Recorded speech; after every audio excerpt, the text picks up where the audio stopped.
Yo, what's good, everybody? What's good? What's good? What is good?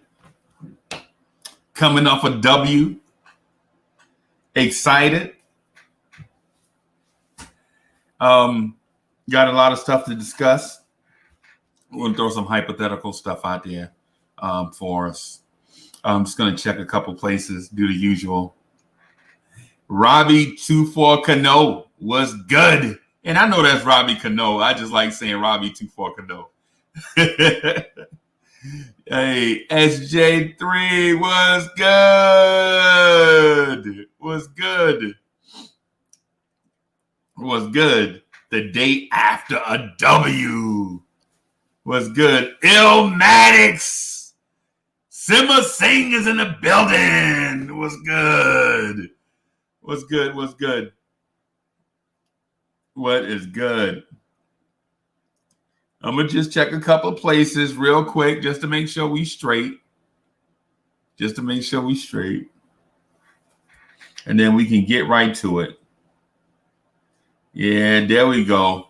Yeah, so I see. So Sportscaster was popping. I see y'all out there on Sportscaster. What's good? And I'm gonna check our joint, and we should be good. Bam! There we go. There we are. All right. Yeah, hit them likes, y'all. Hit them likes. Yo, let's grow this family. Felipe 210 is in the building. What's good? What's good? I see you. Felipe 210, what's good? So y'all know I like to kind of follow a certain, like a certain format or whatever, right? So like when we first jump on, I don't like getting right down to business. What I like to do is read y'all comments and stuff. MIG was good. Was good. MIG is in the building. Anthony 212 was good. Danny Landis is in the building. Was good. Was good. Y'all know how we do it. Y'all know how we do it every show. This show is an original. We do it a certain way. You know what I'm saying? Like we gonna do the shout outs first. Then I'm gonna read y'all comments. Then we're gonna get into some other stuff. Stephen Fox is in the building. Frederick was good. We got that W for sure. Oh boy, here we go. Eves LC was good. Was good. Hey, that Randle bandwagon is a Mini Cooper. You know what I'm saying? They don't have no room for people to jump on there now. That Randle bandwagon is tiny. Ain't no room on that Randle bandwagon. Yeah. Hey, we gonna try to have a great show. Y'all know how the format go. We gonna do shout outs first. You know what I'm saying? We gonna hey, Anthony 212 says getting the point with Randle. That's a pun. You know what I'm saying? That's a pun. The fact that you said point in Randle. Yeah, that's a pun. Hey. So Fizdale should be apprehended immediately. The hell was he doing? Right. Nothing. Fizdale was, I would say Fizdale was a net zero, but he hustled backwards hard, man.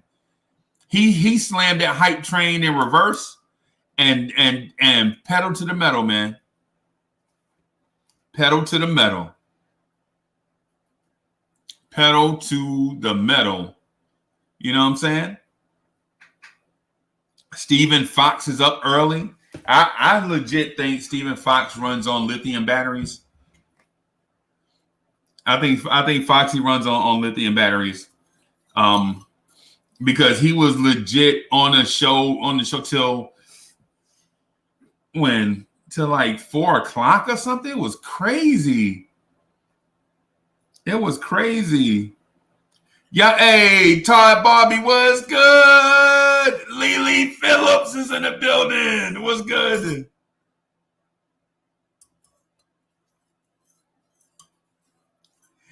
Hey, Ramona Shelburne played Fitz the other day on the jump. I wouldn't know because I don't watch that trash. You know what I'm saying? But I hope she got him good though. I hope she got him good. Will Sorkin was good. I see y'all. Yo, we are growing, y'all. We are growing. At first, I thought we were just growing. You know how you see one of your nieces or one of your nephews like 1 year, and then you see the next year, you're like, good Lord, boy, you must have grew like 4 inches. You know what I'm saying? That's us right now. That's us right now, growing fast and getting better. So, got some stuff that I want to share with y'all too. Our future gaming was good. So added some segments and stuff to keep our originality. I think the Knicks Morning Drive and the Knicks at Night podcast has.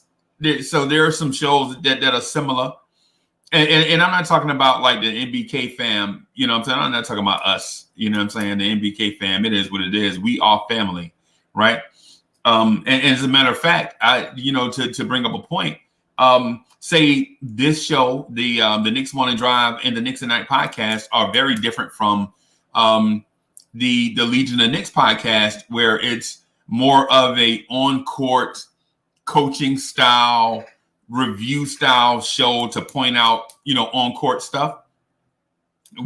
This show here, these two shows, we just come here to vent. We're fans. You know what I'm saying? We come here to vent. Like I legit, hey, Ghetto Intellect was good. I saw you. You almost snuck in here, but I got you. Ghetto Intellect was good. So the shows that the Knicks at Night podcast and the Little Twiggy White was good. And say Legion of Knicks podcast are very, very different, even though the formatting might look similar. Right? You can tune into that, and there'll be Legion of Knicks podcast, and they'll be breaking down plays and tendencies and all that stuff. And you might tune into this and hear that Frank Ntilikina is a 6'4" Manute Bol.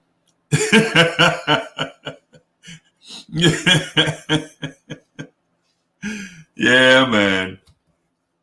Yeah, so hey, Jonathan Hernandez was good. Was good. Our future gaming is like shouting out everybody. I love that. That's fire. Hey, so Danny Landis says, Uncle Freezy, you guys are the best. Thanks for all your hard work. Hey, and we grind hard, man. It's this thing here is like 3 hours in the morning, and it's like 3 hours plus at night, and in between is constantly like making notes, jotting stuff down, trying to make this thing better. We always trying to make things better. Craig McQueen, what's good? Yeah, that was a nice win for the Knicks. That was a very, very nice win for the Knicks. A very nice win.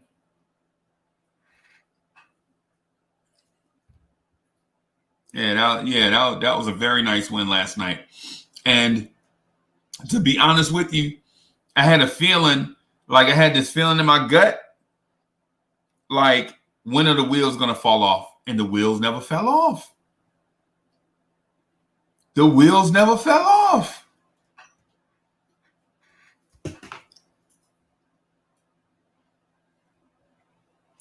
The wheels never fell off. I mean, I had that feeling like, oh boy, here we go, and it never happened.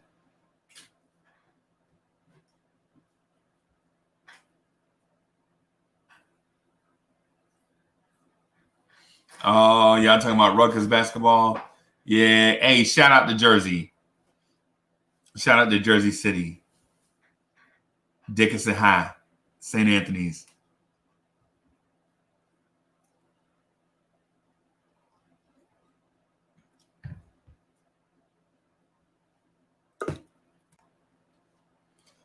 Oh, there we go, my man. Ghetto Elliott is in the building. It was good. It was good. Top of the morning to you. Go ahead, keep your thing going. Yeah. I'm here to support you. Go ahead, do your thing. Yeah, man. Hey, so I'm just gonna review real quick something from yesterday. Okay, right. So yesterday we had the Knicks for yesterday. What Nick from last season? Let me see. What Nick from last season improved the most from last season to this season, right? So I'm gonna see what the results were for that. I saw it, but I want to make sure that I have accurate, up to the minute results for that. All right. So yesterday's Twitter poll, if it'll show. Just waiting on this crunchy laptop to do a little something. All right, so yesterday's poll results are, where is it?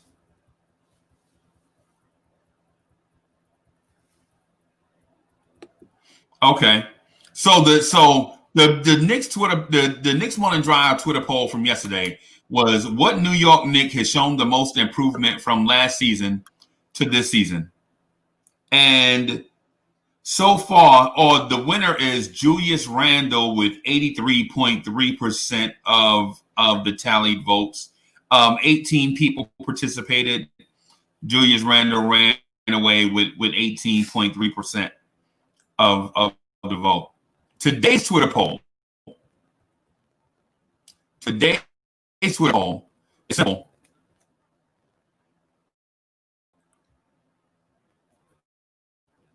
Is Randle an all-star?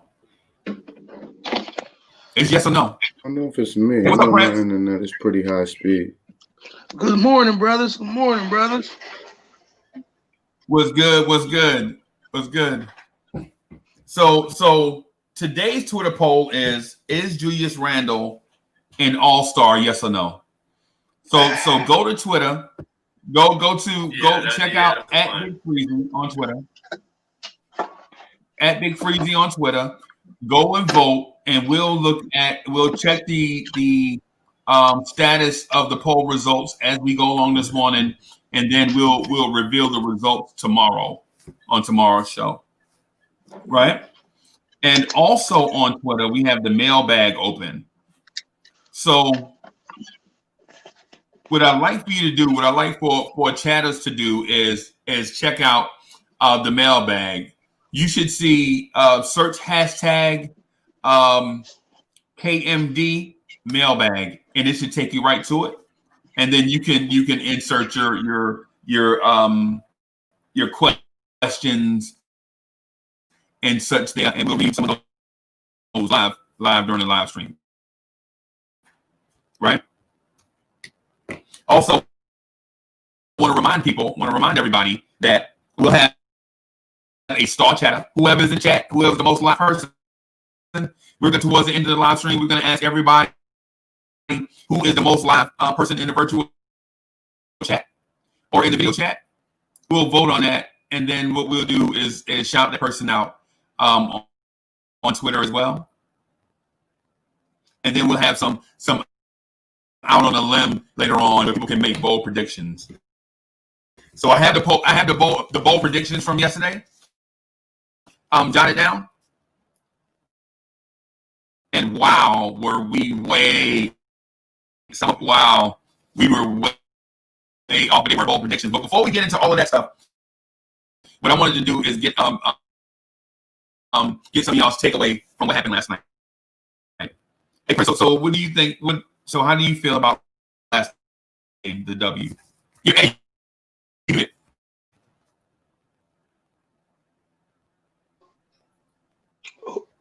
You want you kind of breaking up, OG Freeze. You want me or Ghetto to go first? Hey, go ahead. You can go ahead. Okay. All right, brother. Well, last night, man, I wasn't, I wasn't enamored, but again, halfway through the game, I kind of felt like we should blow them out. Like I thought we should have probably won by like 20 or something. But as I thought about it, I'm like, you know what? This game, I'm happier we won it this way because again, this is a character win for the young kids. You know what I'm saying? It'll teach them going forward how to win. And win in close games, you know what I'm saying? Because again, I'm pretty sure it was some times in that game that we could have definitely, gave that win back to Cleveland, you know what I'm saying? Especially in the second and third quarter. And we were resilient enough to hold that win, hold the lead and, kind of push the lead a little bit and sustain the lead. So the play was good. I know RJ didn't shoot well. We didn't have a lot of people in double figures, but as far as a team win, these are the type of wins, guys, that we will see for the rest of the year. Like, I mean, we might jump on a couple teams and, get out early, but I believe bigger than anything, we're going to see a lot of scrappy nail biters. You know what I'm saying? Like, I mean, so I hope y'all got y'all health insurance, paid up and, you got your bill together. Because you know what I'm saying, like we got a young team, guys, and these are the type of games and the type of efforts we gonna see from them kids. But I was happy, Freeze. Like I said, the kids played good. As we said yesterday before I got off the show, Elf didn't play great, but he stepped up enough to help us when needed. Right. So, all of those things, man, I can't be mad at the game. We got things that we can build on going into the Raptors game tomorrow. So, just looking forward. Hopefully, the kids are healthy. We have a great practice today. And, we go into Toronto and we can steal us another one, brother. Right. I'd be excited about that. I'd be excited about us winning 3 in a row. Hey, Darrell Thomas was good. I'd be excited about us winning 3 in a row, especially getting W's against Milwaukee and Toronto. Mm-hmm. And so get our intellect. So what did you think about last night's game? Good morning, the Prince. Good morning, Freeze. Salute to the chat. Stephen Fox, you're always too kind to me. Love you. Yes, my guy Steve. So I saw it a little different than the Prince. I'm happy to get the win. Any win is a win, so I don't want to take away from the win. But we won't win many games turning the ball over 27 times. We won't expect teams at home to shoot 21% from the three-point line, and we give them at least – they shot 31 times, at least 15 of those looks was wide open, no hand in the face. And that's 4 games in a row now our opponents have not shot well from the three. In fact, the Bucks were sitting around shooting threes last game and missing.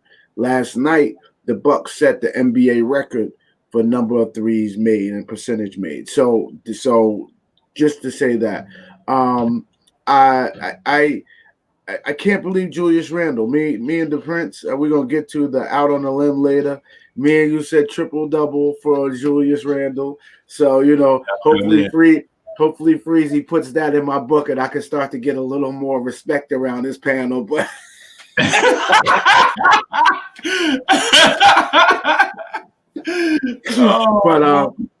But you take the wins. Elfrid Payton, my goodness, if he continues just to play like that, he continue to start for the Knicks this season, and hopefully Quickley can come and that takes some pressure off of him, and he can get into the game.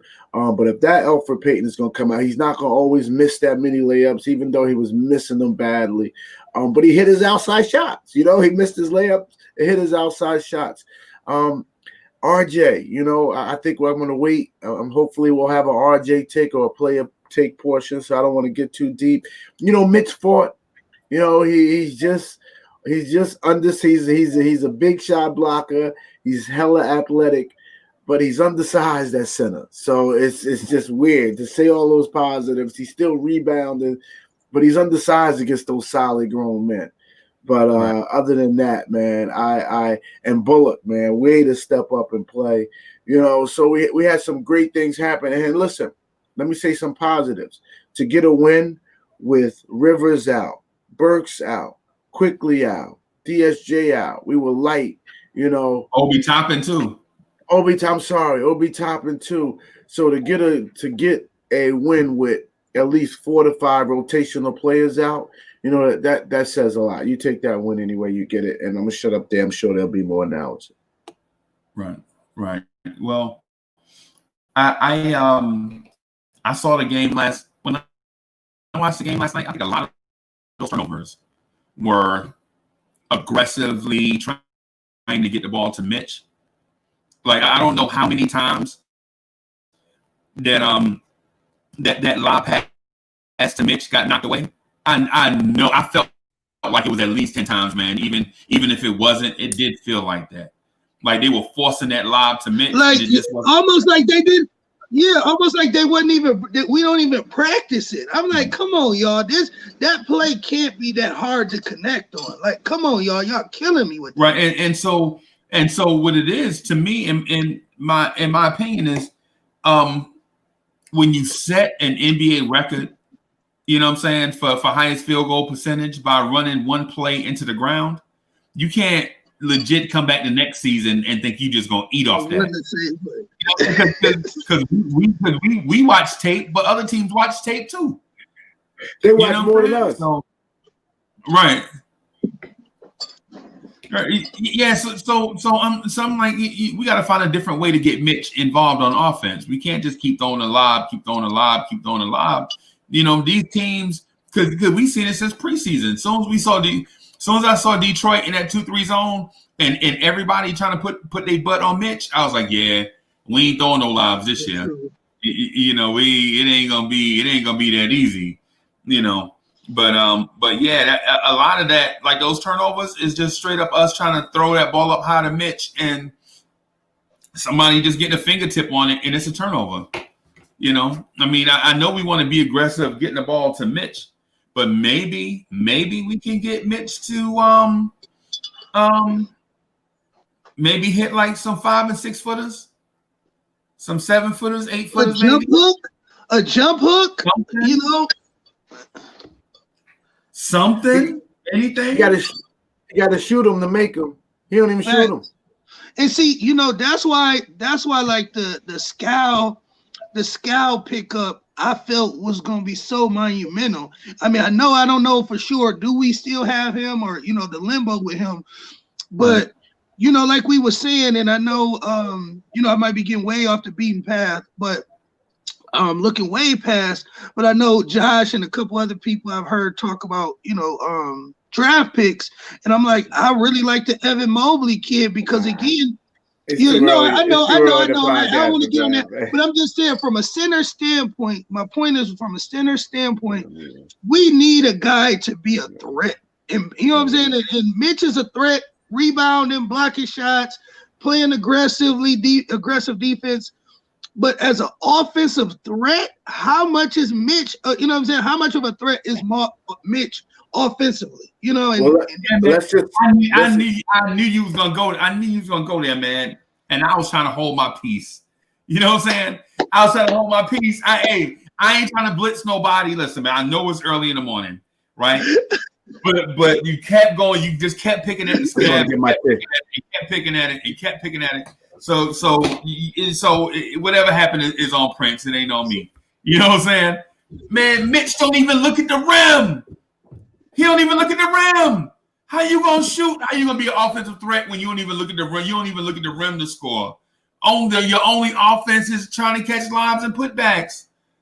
You know what I'm saying? You don't want to be known as the lob and putback dude, but all you do is get lobs and putbacks. You know what I'm saying? I mean, he was alone at the top of the key for the dribble handoff one time, right? And I was like, okay, they running the play. Mitch was up there. It wasn't a defender within 10 feet of him. Right? It wasn't a defender within 10 feet. He could have shot the three. You know what I'm saying? What would have hurt Mitch if he shot that three and missed? You know what I'm saying? With your percentage go down a little bit, but you went down 3 percentage points. Like, come on, man. Right, RJ was jacking threes and missing all night. I mean, come on, Mitch. I hope that's not what he planned for. Freezy is you know what I'm saying? It's like field goal percentage, like that. Like if that's what you banking your success on, like, bro, you are sadly mistaken, because you will not dunk the ball every play of the game. It's just, bro, it won't happen, bro. It's not when he ran that dribble handoff play, it wasn't a man, and I'm talking about a human being within 12 foot of him, right? Why you can't take that three? And then it was one where they passed it to him at the top, and he was looking for somebody to pass it to, as opposed to looking at the rim. I know exactly. I know that play. It was like near the elbow. I seen it, and he curled around to look for the guard to curl around. And I don't know if the guard didn't come and went back door. So he was just like you said, on the wing by himself. And I'm looking like, shoot the ball, Mitch. Oh man, what are you doing? What are you doing? I mean, it didn't make sense.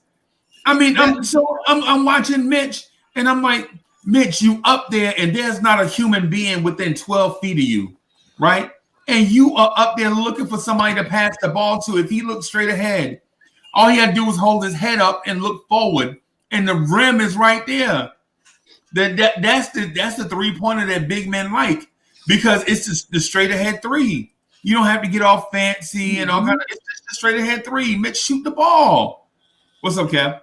Good morning, gentlemen. How's everybody doing? How you feeling, Prince? How you feeling, Uncle Crazy? What's up, man? I was straight until the Prince brought up Mitch. I was straight to the Prince brought up Mitch. You know what I'm saying? I was good. And I feel you, man. Here's the thing. It's nerve-wracking. It's nerve-wracking to see him get the ball and he not really do nothing with it as far as shooting it. You mean away to from the tell me? basket. Yeah, exactly. You mean to tell me that all the work you did over the summer, he did this summer and he did it last summer. So we were expecting to see something. I'm not even asking him to hit threes or anything. We're not asking him to hit that, but make yourself a threat. Shoot it. Yeah, shoot it. Because the NBA has caught on to who you are. They've caught on to who you are. You love the alley-oops and you love the putbacks. I mean, that's really here no there, but they know that you love the alley-oops, and teams are not making it easy for you to get those alley-oops. Just shoot a jump shot or shoot a hook shot. Who do we see that was we saw Larry Nance? Larry Nance? I think so. They was hooking hook shots over it. It's like, you got JaVale McGee did something last night. Yes, soft touch, like from 8 feet. Like, come on, that's easy. And I'm sorry. I'll put Mitch over McGee anytime. The only thing McGee has over him is experience and 2 rings. That's it. Facts. That's a lot, though. That's a lot, though. Yeah. Experience and 2 rings, that's a lot, though. You know what I'm saying? Right. But I understand where you're coming from. Though. Yeah. But yeah. So the chat is like, JaVale McGee hit a 3 last night. Why can't Mitch shoot the ball? Yes, he did. Why can't he? You shown us that you can hit. Hit it, and you got to try it first in live action instead of. Look at my boy Uncle Freezy, man. He flustered over there. I'm sorry this morning. My boy Uncle Freezy ain't supposed to be this flustered, man. I'm frustrated, man. Hey, so I'm frustrated, and so now that Kev is here, I can get into another thing that frustrates me. What's up, Ghetto?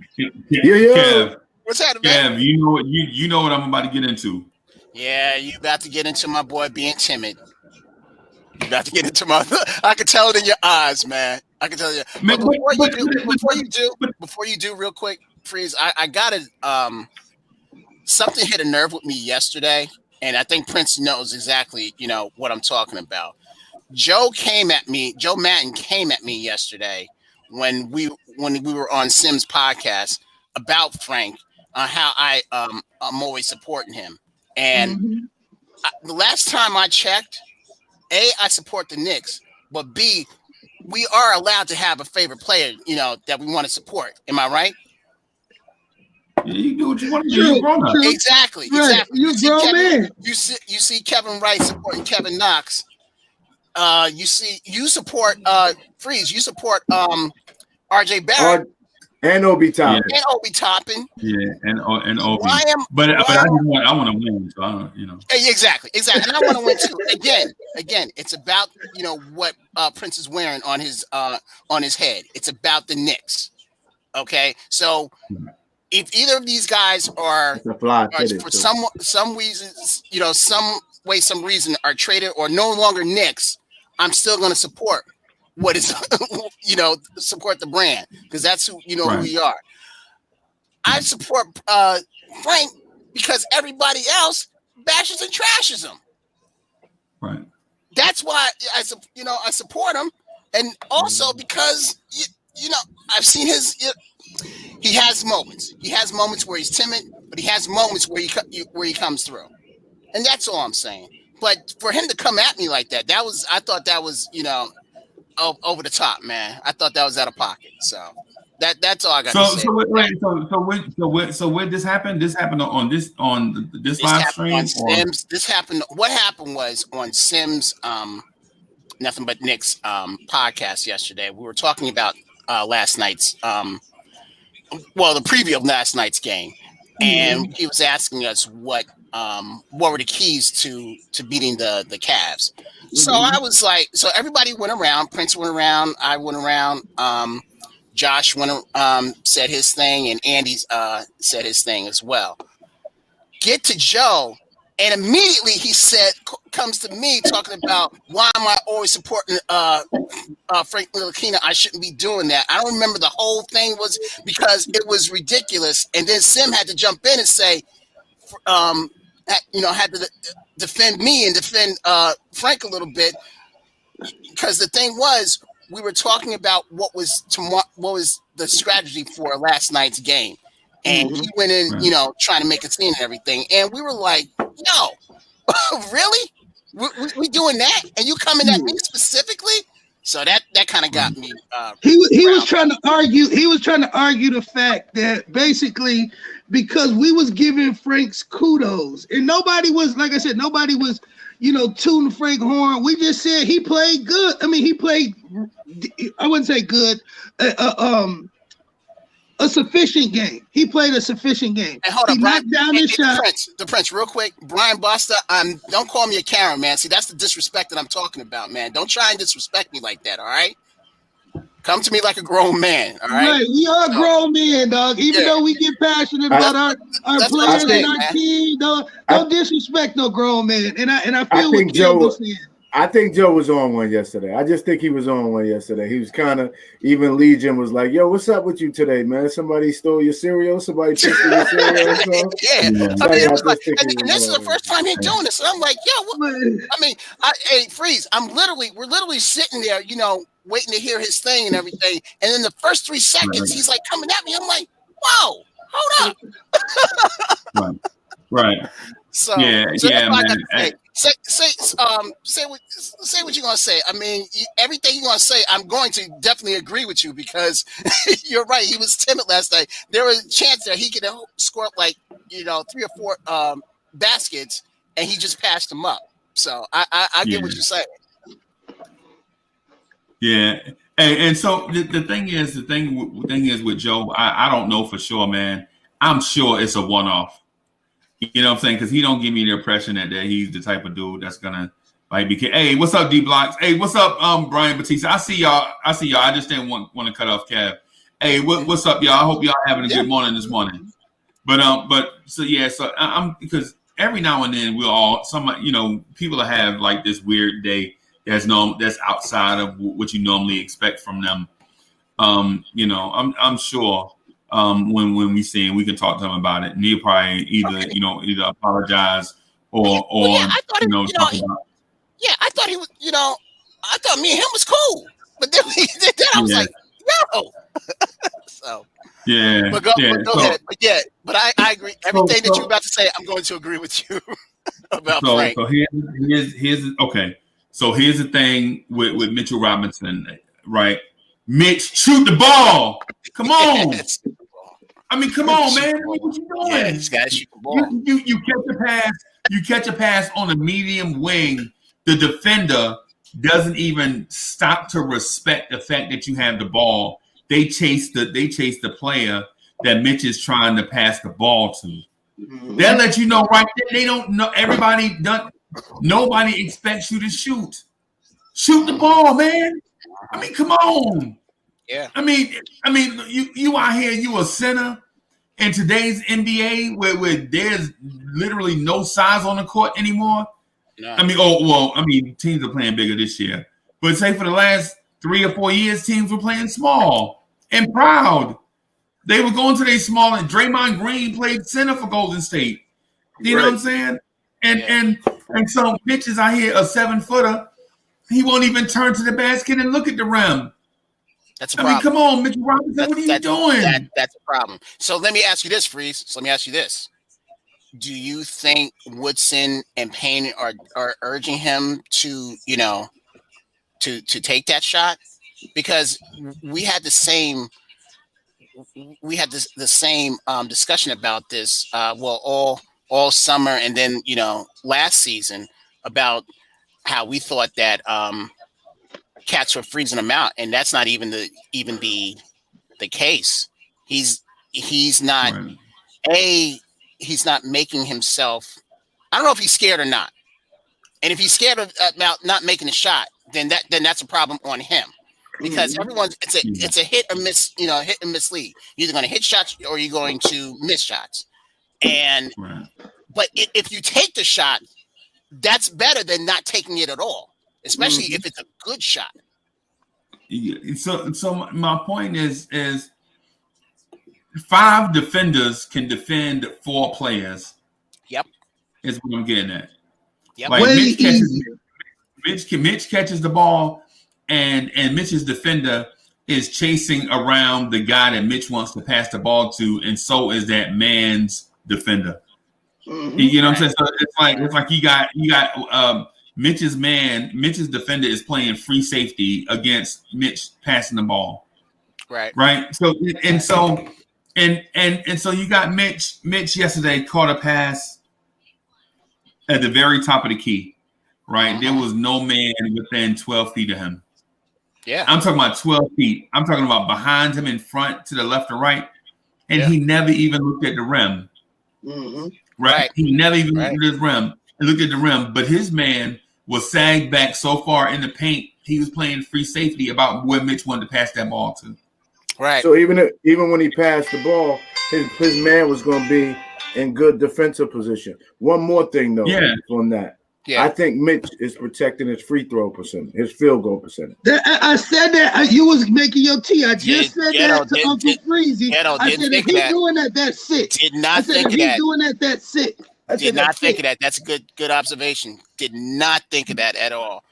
And if that's the case, that's a shame. And here's the other thing: you saw not only McGee taking a 3-pointer and making it, but you saw Andre Drummond, taking a 3. I don't think his made it or anything. He didn't make it, but he made the attempts. And they didn't worry about if Bickerstaff was going to yell at him and be like, "Why'd you take that?" I hope Mitch has it in his mind that he's going to get ripped if he's taking from a 3-point from the 3-point. I hope he doesn't think that Tibbs is going to tear his throat out and everything because he, you know what I'm saying? I just don't think he has the awareness. I don't think he has the awareness. The awareness. You really don't think this kid understands he's wide open? Like, I mean, I'm not no disrespect, Uncle Freeze, because you know what I'm saying, but I'm just saying, you really believe, you know, he like. I remember my stepdad telling me, like, you know what I'm saying, Uncle Freeze and some of y'all can speak to this too. I remember, you know what I'm saying, like when he would pick, you know what I'm saying, make me play with the older, you know what I'm saying, with the grown-ups, you know what I'm saying? I'm 14, 15, he, you know, 36, 37, he like, no, you gonna play. And I'm like, I could play with them, but my confidence level to shoot the ball, I'm kind of timid. I can play the PG, I can set up and make sure I get the ball to the, you know, right cats. He done taught me the right necessary. But when I'm shooting the ball, I'm like, no, I'd rather find somebody else a better shot. Right. And when one time he cut into me like, dude, if you on the court, make yourself a threat, even if you don't make a shot. Right. If your man look at you like you are not a threat, you hurting our team. And you know what I'm saying? Like, I looked at him like, damn, what you mean, Pops? I'm grabbing rebounds. I'm giving you passes on the block. Like, what? Like, he like, no, man, I understand what you're saying. But again, if I'm giving you or you getting a wide open jump shot, wide open 2-pointer, shoot the ball, man. You can shoot. So like Freezy, I'm sitting here wondering, like we said, it's a conundrum, bro. And then and then Prince, here's the other thing. Could you imagine how many points he could score if he had a jump shot from the elbow, right from the elbow at his height? And I'm sure that if he misses it, he could follow it and and get his own rebound. Probably get a better higher percentage at the rim if he took that jump shot. And again, I'm not asking him to go so far from the rim to take a jump shot, but you right there, you can hit that shot. I know he can hit that shot. Is at a minimum what it? Go ahead, Freeze. Oh, go ahead. Yeah. So at a minimum, what it does is it will start to pull Drummond away from the rim, right, and give RJ more room to work. Right. While we're hard on RJ, all of his attempts where he does get his man to the hole, there's a big man there waiting for him. Yeah. I'm sorry, Freeze. Go ahead. Yeah. Right. I'll give go ahead, Ken. No, what I was going to say, Freeze, is that in that Philadelphia game, when Embiid took a shot, missed it, but then Simmons came and dunked it. We could have situations like that where Mitch is taking a shot, even if he misses it, somebody is there that will clean it up. Yeah. So again, that I just hope the coaching staff will stress that to him to take the shot. My frustration is that Mitch is just a dunker. It's just a dunker. Right? Yeah. So whenever he gets outside of the dunking launch pad, he don't even look to shoot. They don't want it. Don't want it. Well, then that's that's going to be a problem when teams start to really looking to give him that give out contracts. If he's looking for that max, he's going to have to get some sort of jump shot in there, because not everybody is going to be like giving Gobert 200 and something, whatever contract he's having. Well, cornerstone, you a cornerstone, so and like you said, the difference between him and your boy, Gobert, is the fact that Gobert will shoot the ball. Gobert has a jump hook. Gobert has a sweeping hook. You know what I'm saying? All of those nuances to a big man's game, Gobert has. And real quick, I'll let you. And he's a better rebounder than Mitch. He's a better rebounder. So what I was gonna say is, think about a player like Clinton Capella. Yeah. Where is he now? Where is he now? Yeah.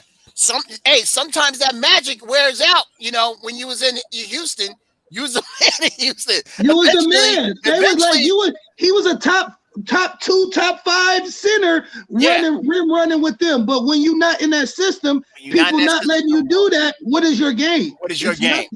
What is your game? What is your game? He was in some good systems with that Houston team.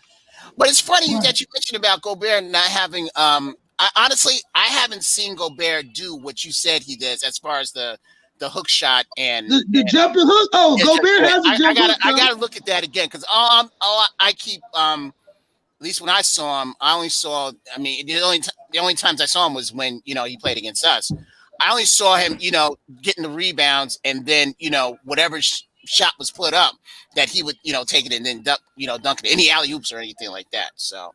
But I have to look at that again, Prince. Well, he got skill. Gobert is not. Right. He's not. But he got skill set. But again, if what you say is true, that's why he got the contract that he has. Yes, sir. Those are your quote unquote cornerstones right there. Mm-hmm. And Donovan Mitchell. Here we go with corner. Here we go. But I'll tell you this much. They better get an adequate support system around them because they don't have the money now that they've tied up in the bowl for them. So that's another story. So I'm not buying it. I don't think Mitch is a cornerstone. I'm not giving him an extension. Really? I don't see Mitch as a part of the young core. Why? Why is that? Because of what you just mentioned. Like, man, I think so. So we're at the point now where Mitch is in that gray area. Like, what do you look? How much so I'm up and down on the Mitch roller coaster, right? I'm gonna chill. I'm gonna chill Andy. He said flagpole Kevin. I renamed him last night. Yo, shout out to the chat. I'm reading y'all. Paris Duggar, leave us alone, bro. Yeah, Uncle Freeze. They call me flagpole Kevin now because they said I changed with the win on different players and everything. So now, wow. I'm gonna kill Andy. Wow. Paris Duggar is getting active in the chat today. He looked like he won that chat award, Uncle Freezy. Well, okay, so Paris saying we nitpicking. I'm not. So the thing is we're not nitpicking. All we're asking Mitch to be a basketball player. We asking Mitch to be more of you're asking him to be more of a threat. Because he's improved greatly on defense. He's improved greatly on that. I got to say that he's not doing the silly fouls, pretty much. Hey, and I won't lie to you. Some of those shots that Joel Embiid hit against him in the Philly game, were great shots by Embiid. Right. Embiid finished the game 10 for 20, right? 10 for 20. Wow. Some of those shots that Embiid hit, like that fadeaway in the lane, Mitch was all over that and didn't touch him. Wow. I'll give him credit. I'll give him credit for that, right? Yeah. But what about Mitch hitting the turnaround fadeaway in the lane? Yeah, you got a point. You got a great point. I want to know why Greenhouse thinks we're bipolar. I don't know if I get that point. Please explain that. I'm pretty stable. No, here's so here's the thing, because sometimes when we are critical, people think that we're hating. Like I'm not hating on Mitch. No, not at all. Exactly. So I'm just being. It's an observation. It's a critical observation. You know what I'm saying? Like for instance, the name of the game. The name of the game is put the ball in the basket. Stop other people from putting the ball in the basket. Exactly. Right. That's the game right there. Exactly. Right. Exactly. But Mitch is getting these open looks. And so let me start by explaining the origin of the conversation. So Ghetto Intellect said we're not going to be beating teams by giving up with 27 turnovers, right? Then that's what he said, and I agree with him, right? Because I think that's astute. That was astute that he brought that out. Even in a win, us having that many turnovers was not a good thing. Some of us would have been so super positive that we'd have been like, well, a win's a win, 27 turnovers, it didn't hurt us. But we can't continue down that path of doing that. You know what I'm saying? And so I brought up the point that a lot of those turnovers were not just a Randle catching the ball out of bounds. That happened twice, right? Mm-hmm. Randle had 9 turnovers, right? It wasn't the 2 passes. He wasn't the 2 passes he caught out of bounds and the 3 offensive fouls, right? It's simple stuff like forcing the lob to Mitch, who can't create offense on his own. Like we lived all game long trying to force that lob to Mitch, and it wasn't there, right? And I thought I said it happened 10 or 12 times. That's probably more. I mean, it probably happened less, but it seems like it happened more times. I would say at least, bro, because I know I seen RJ do it 4 times at least, and I ain't just picking on RJ. But it was at least that live play. We missed that play. I say, yeah, you Freeze, you ain't lying, bro. I'll say over under at least 8. At least 8 times 7 or 8. Tried to go to that play, bro. At least. Right. So you hitting it on the head, brother. Like, and again, don't get me wrong with I'm optimistic B, man. You know me. Even in the darkest day, I'm gonna say it's sunny. You know what I'm saying? So I guess that's my my optimism and me being a little crazy. But like you said, yes, no, we could not think that we can play like that and pull out games. We're not that good to do that. Yeah. No. Even with the philosophy. No. And the thing is, and so people will look at, and so here's another way to look at it too. Like people will look at Elfrid Payton and RJ Barrett's shooting numbers. Like at one point it was like Elfrid Payton was like 2 for 8. RJ Barrett was like 2 for 10 or something weird. Right, you look at them and be like, "Man, our guards can't shoot," and blah blah blah, and rake our guards across the coals, right? But we won't rake Mitch across the coals because the failed lob attempts don't go down as a shot attempt; it goes down as a team turnover, right? But we kept forcing and kept forcing and kept forcing and kept forcing the lob to Mitch, and it wasn't there. It's not there. Team's not gonna. Mitchell Robinson has to develop a game around the basket that doesn't include catching lobs. It's as simple as that. Because it's one thing. So let me finish it real quick, Prince. So the thing with Julius Randle, right? Julius Randle had 4 dead ball turnovers, right? That means so the two passes he caught out of bounds and the 3 offensive fouls means the ref blew the whistle.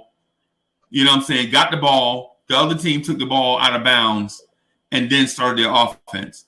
Well, the lobs to Mitch are not dead ball. They're live ball turnovers. Yeah. Somebody get a fingertip on the ball. The ball is still live and the team is going down court the other way. And now Mitch has a sprint full to try to catch him. You know what I'm saying? So it's a difference. I can deal with the dead ball turnovers even though I don't like them. Right? You don't ever want to turn the ball over, but it's basketball and it happens. You know what I'm saying? But the live ball turnovers, like Elfrid Payton turn the corner and throw the ball to Mitch, and the other center know it's a lob to Mitch because they didn't watch the tape over and over and over again, and they get a fingertip on the ball and the ball's live, and then the team is fast breaking the other way. I mean, we can come. Mitch has got to do better, and I know y'all feel like. I know y'all feel like I shouldn't be this hard on Mitchell Robinson, especially since he cut down on his fouling and all that stuff. But what I'm saying is this is simple stuff. This is like for instance, when a lot of us was babies, our family bought us the little teeny rim. Remember the little teeny basketball rim? There used to be like the red, white, and blue rim that'd be in your living room. Or the little rim, used to hang on your bedroom, the back of your bedroom door or whatever. Everybody remember that, and all we do is catch it and dunk and shoot at it, right? What? How does Mitch not know this? You know what I'm saying? Like anybody with grandbabies, like, you know what I'm saying, one of the Christmas presents you probably buy is that little short rim where the baby can walk up to it and dunk in it. You know what I'm saying? How does Mitch not know this? You know what I'm saying? I mean, come on, Mitchell Robinson. A lot of those turnovers last night were of the live ball type because Mitchell Robinson doesn't have offense. And what it is since it doesn't go down as a shot, people like the people that watch the box score, they'll say, well, why is Uncle Freezy slamming Mitch today? and it's not even. Let me address the chat real quick, because here's my last comments on Mitch this morning. Mitch is in the contract year. Mitchell Robinson thinks highly of Mitchell Robinson, right? This is his chance to prove it on the court. So you can be his patient greenhouse. I see you, a couple of the guys saying, Mitch went from high school to the NBA. I get it, but here's that ain't our problem. I mean, my bad, get him. No, you're right. Here's the fact of the matter. I love ad-libbing. The Prince, that was a good ad-lib. So here is the fact of the matter. Come the end of the season, the Knicks have to make a decision on Mitchell Robinson, and it's probably going to say, hey, Mitch, go out there and see what you can get. You're restricted, and we'll figure it out.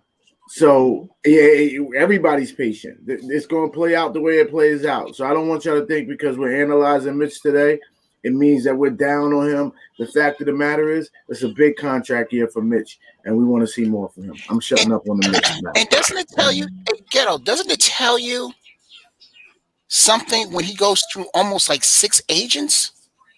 How many agents did he go through? Yeah, 6. Yeah. It's 5 or 6 at this point now. Yeah. Right. And we thought that it was going to end when he was with who was he with? That's with LeBron and Clutch. Rich Paul. Yeah, Clutch. Yeah, Rich Paul. You thought that it would end right there. He's been through 6 agents. Mm-hmm. He said Clutch didn't make him a priority, which means Clutch didn't try to shake the Knicks down for a contract before they let him play this year on the free. And if he's going to play this year on a restricted tag and Clutch didn't go in there and get him no money, then he don't need them. That's what I was wondering. Okay, I was thinking like, okay, put your mind in, his shoes. What, like you said, what would make, and that's what I'm like, okay, it had to be a conflict of interest somewhere where either, like you said, Clutch told him, hey, man, you got to do this, this, and that. Or, you know what I'm saying? He felt like, no, I don't have to do that. I'm going to just be me and I'm going to get paid. Like, you know what I'm saying? So it has to be some ideology with, you know what I'm saying, with them in the connection of where they see Mitch, where Mitch sees himself. Because like I said, I remember years ago, and again, I know Kevin ain't give me much of a room to argue with, but you know what I'm saying? Like, I remember people arguing in nothing but Knicks chat that Mitch his upside was more than Knox. And I'm like, how do you say that when the guy's never shot a jump shot? I'm like, this dude's never shot a jump shot. That's a fact. You know what I'm saying? That's a fact. And I'm like, I understand Knox isn't, I know he's slow-footed and I know he gets beat on defense sometime. And this is years ago. This was 2 years, last year and the year before. And I'm like, I hear y'all. I love Mitch dunking the ball and blocking the shots, but that is all he does. Explain anything else that Mitch can bring to the game outside of jumping out the gym and dunking a lob. Like, again, if you down 3 points, you down exactly. 3 points, and Mitch has the ball with 7 seconds, what is going to happen? Nothing. You're down 3 points. All 5 have to be a threat. All 5. You're down 3 points. All 5 have got to be a threat and everything. Real quick, so, Andy mentioned. The thing with that is even though we're being critical of Mitch, it's not something that's new to Mitchell Robinson, right? No. So the coaching staffs, all the coaching staffs have said the same thing to Mitch. Like you can't be one dimensional, right? It's the reason why he put the Sham God video out there of him dribbling the basketball and shooting threes this summer. He looked like a pterodactyl dribbling a marble. You know what I'm saying? A 7-foot dude doing it, man. It was crazy. You know what I'm saying? That's the reason why he put the video on it, because we know it's something that he needed to work on. Bro, Mitch Batista said Mitch is a 7-foot Frank Ntilikina. Yo, comment of the day, brother. Comment of the day. That is crazy. He don't want to do his job, man. He don't want to do his job. And like I said, I love Mitch. And everybody in the chat, like I said, Uncle Freezy is not a hater. I know the man. Yeah, I know he's not. As long as they're wearing the Knicks jersey, That's all we care about.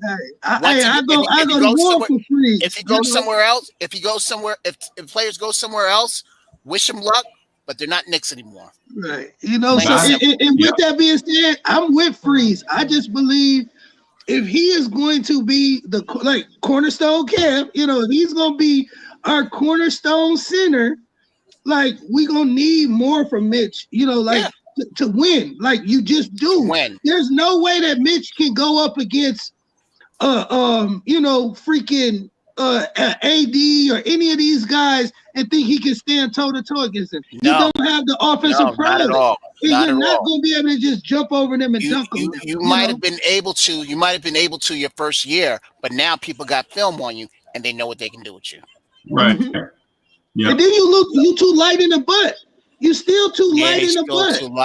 Still too light. You way too light in the butt. Like I said, when and Sim said something about this in Nothing But Knicks chat. Like if y'all remember Jahlil Okafor gave us the business too. And Jahlil Okafor is not that good of a center, but because he was raw, he pushed Mitch around. He pushed Norrells around in that Detroit game. So bro, we like I'm pretty sure this season, that's why like in the draft, I think they really wanted Weissman. They wanted Weissman or Melo, but we couldn't go up that high and it would have cost us too much. Right. But I really believe have y'all seen how Weissman or Melo. Have y'all seen what James Wiseman looks like? I have not. No, but I heard he's been going crazy. Yeah. He looked like AD. What? Wow. Next coming to AD. I'm telling you. Hey, I'm telling the dude gotta grab the board, right? And Steph Curry bounced off his side. And Steph looked at him like, what? And then he started clapping like, hey. Wiseman takes off down the court against Brooklyn, right? Takes off down the court. Steph is like, what is this? And Steph is running beside him like, imagine like a 6'3" guard looking up at a 7-foot dude who run full speed, right? So Steph is like, what is this doing? All the way down the court, right? And so Wiseman take off to try to dunk, and Kevin Durant takes the charge, right? Uh-huh. And everybody was like, yo, did y'all just see that? This dude grabbed the rebound and pushed it the length of the court and almost dunked on Kevin Durant. You know what I'm saying? Wow. So you like, while James Wiseman got the personal foul and he also froze out a Hall of Famer, you like, did y'all just see that? Wow. You know what I'm saying? You like, so let me ask you. Think about what if Mitch grabbed the rebound and dribbled the ball all the way down court and trying to dunk on somebody? What would y'all be thinking about Mitch today? We wouldn't have this conversation. He would be cornerstone. And probably he wouldn't have so many agents because the one agent will probably fight for him and be like, listen, I can get you your money. Mm-hmm. You gotta go through 6 agents. True. So let me ask y'all this. Ghetto, real quick. Let me ask y'all. How much weight do you think he should add going forward? How much weight do you think he should add to himself? So what he did was he tried to put it in the upper body, and he came back looking sluggish. Look weird, yeah. He has to get in the weight program for his legs and his core, and all he has to do is be able to put up 350 pounds, 350 pounds, 350 pounds, and he will look thin, but he'll be so strong from here down, right. Nobody will be able to knock him down. He has them broad shoulders, so he'll be fine. But he has to be able to put on weight and keep his speed. He can't lose his agility. So he just has to build that core up in them legs. He can't lose his agility. That's his skill. But he also can't be pushed around to where he can. If you're strong enough, you can sit here and hold somebody with your core down, and they can bump on you. It's not your chest and upper body; it's your base holding you. Yeah. So, Kev, go ahead. That's the complete opposite of Freeze. I was just going to ask how much he weighed. Where Obi Toppin is, like how Obi Toppin is top heavy and small down low. So y'all think Obi Toppin is gonna have that same issue? Same issue. That's why he's saying that he's getting bumped around because again, as they say, I hope ain't no kids watching this morning. You too light in the ass. You know what I'm saying? You too light in the ass. And what I was gonna say was, I think I heard them say something. Who Drummond? I think Drummond is what? Well, no, Embiid is 270. I think Drummond is like 260, and I think Mitch is like two. He said he's up to like 235. So to answer your question, at least 10 pounds of muscle mass, like Ghetto said. At least 10 pounds of muscle mass. Below, right? Below. From core, core, thighs, you know what I'm saying? That's where you got to get it at. You got to get it in your base, like Ghetto calves. said. You see Mitch's calves? Mitch's calves are, oh my God, my calves are bigger. I ran track in college. My calves are bigger than his. Yeah, I can dig it. Okay. Wow. All right, so Andy said in the chat, he said he needs to put on weight, but it's not consistently. It's not going to, not overnight. So I'm assuming that it's probably going to take about maybe a year or two for him to get to where he's at weight wise. Would you say 15 pounds is not hard to add muscle mass, and you don't have to bulk up. We ain't asking him to bulk up, and over time, like he could, if they put him on the regimen now, Mitch could pick up 15 pounds of muscle mass now if he truly wanted to. Like, the season has started, guys. He will not be able to do that type of leg workouts and then have bounce in the game. He'd be dead. He had 9 months to do that. If he didn't do that and get the proper and maybe that's what he wants to hold Clutch Sports accountable for. I don't know. Maybe they didn't help him come work him out in the summer. I don't know. But he should have been under LeBron. He should have been under LeBron all during COVID. Okay, but Ghetto, here's my question. Do you think that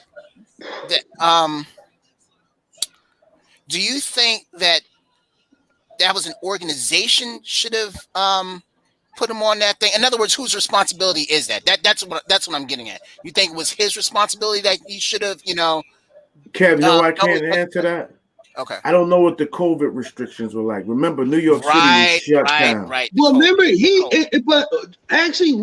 but Ghetto, he left on his own, you know what I'm saying, on his own permission. Like, he was one of the guys who did leave. Now, again, like you said, for whatever reason, that's on you. But Kevin stayed, Julius stayed. Frank stayed.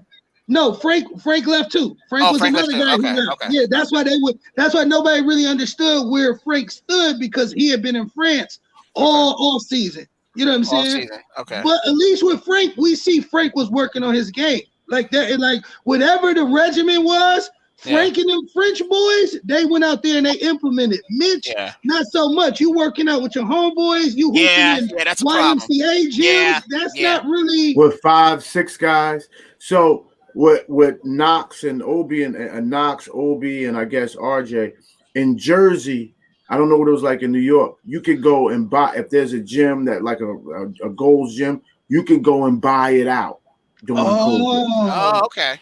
You can make it your personal as long as you kept it. They couldn't open the doors to the public, but you could go and buy it out. And that's like what they did. Understood. In Jersey, we let you do that. That's dope. Understood. So Parrish in the chat says, "Tell me I'm dreaming, Mitch guys. Really, Mitch can't make RJ Barrett's jump shot. We're not." Hold on. What's my bill? Don't feed in. Let's just go to RJ. So then, whenever Uncle Freezy wants to Carl Anthony Towns, Jokic, like bro, I could list 10, 15 centers who can shoot 15 footers. Like we. This is a point where Kev, like everybody say about how me, you, and Kev, we like to stand for our players. Bro, you would be a fool if you sit here and call Uncle Freezy a liar. He is telling the truth, bro. Mitch needs to develop more of a game. If y'all think we hating on Mitch, now y'all are delirious. Don't feed into that. Don't feed into that comment. That comment is saying you guys are spending all this time on Mitch, but you don't get at RJ. So let's just hand the ball back to Uncle Freezy and let Uncle Freezy run the show. Hey, so the thing is, the reason why we brought this up about Mitch is because it basically goes back to a relevant point. So the point was made, the point that's on the record right now, the open topic right now was 27 turnovers, right? Mm-hmm. Ghetto Intellect said, "Hey, you're not gonna beat most teams by having 27 turnovers. You're just not gonna do it, right? Let's be smart." And what he said was smart. You know what I'm saying? It's not like it's some random comment that didn't apply to you know what I'm saying? It was a smart thought. You know what I'm saying? And so what I did was I just mentioned this thing. Well, a lot of those turnovers came from us trying to force the lob to Mitchell Robinson, who doesn't have an offensive game, right? Yeah, so what happens? We did that like 4 or 5 times, right? It looked to me like 10 times. Way more than that. Yeah, way more than that, right? Yeah. I saw about 7 myself. Okay. Yeah, that was my point. I said it seemed like 10, but it was probably less. That's what I was going with. And because a lot of times some things are exaggerated, right? Like for instance, last year, Julius Randle's spin move, right? That caused turnovers. Like Randle probably did that maybe 10 times over the course of Fizdale's 20 games, right? Yeah. But people act like he did it 1,000 times. He didn't do it 1,000. It was just when he did it, it was at the most unopportune time. When you down by 4 against Brooklyn and you need a basket and you do that move and kick it out of bounds and Brooklyn get the ball back and come down, hit a 3. Right now, Brooklyn up by 7. And then you're like, God, if Randle just did that stupid spin move, right? Because if he didn't do the spin move and hit the shot, then we'd have just been down 2, right? But since he kicked it out of bounds off Jarrett, what's the dude name that's set up for Brooklyn? The dude with the afro. Jared Allen. Allen. Yeah. So since he did that against Allen, and you know what I'm saying, and they came down and hit a 3 and took a 7-point lead, you like, well, that spin move is the devil. He didn't do that spin move that much, and then after Mike Miller took over, he stopped doing it completely and averaged 22 and 10. Yep. Which brings me to my go ahead, Ghetto. Go ahead. Go right ahead. No, I just wanted to say, well, you sound like you're going to change it. I wanted Freezy, see where he wanted to take the show. Can we move on? Because the chat is killing us. We like to play to the chat. They are murdering us today. Okay, so let me ask this question. Nah. Let me ask this question. Okay. Go ahead. Wait. Let me. Hey, Kev, before you do that, let me finish this thing. Not on Mitch, but on the other player that disappointed me, right? And you know what? That's where we really started. Cornerstone Cav is probably about to reach through the screen and try to choke me like Homer be doing Bart, right? But see, here's the problem. Here's the problem. Here's the problem. I'm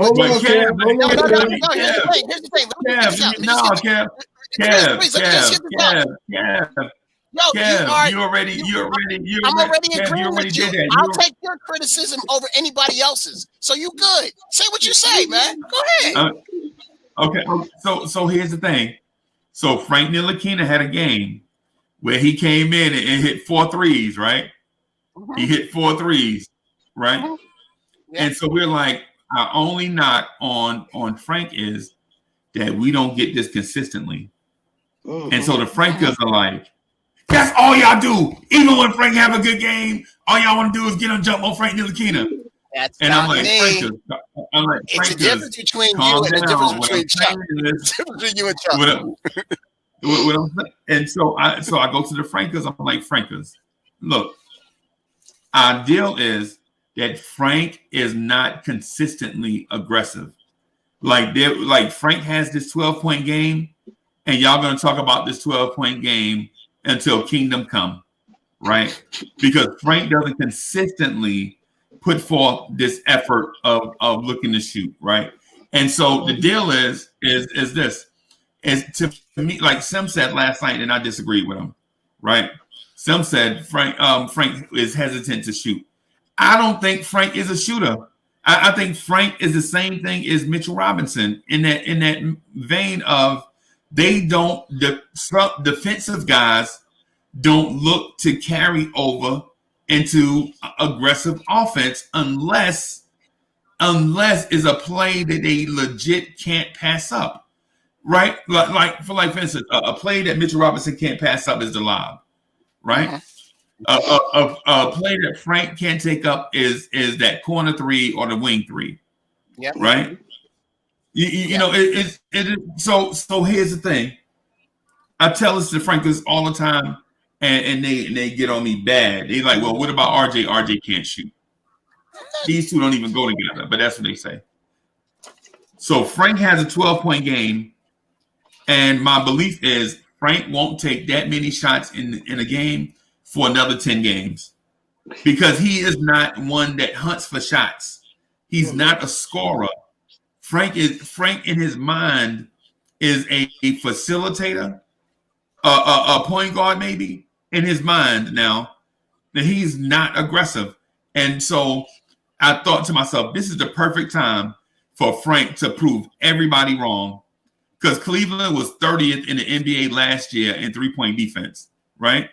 And the Knicks had a whole bunch of injuries where Frank Ntilikina is going to be on the floor and is going to have the potential to put some shots up.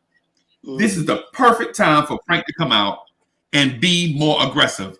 If Frank had came out and was 0 for 8 from 3, we'd have been celebrating today that Frank took 8 3-pointers in the game, right? But he didn't. You know what Frank did? He reverted back to himself. And so that makes the argument for Frank being a rotation player harder and harder for us, for those that want to see Frank in the rotation. Yeah, I agree with you. I'm not debating that. Here's the thing. One thing, Prince. What you just gave, Freeze, I can respect and I can go with. What the chat and all these other guys do, calling him trash, calling him a bum, that's what gets under my skin, and that's what I defend. That's the problem.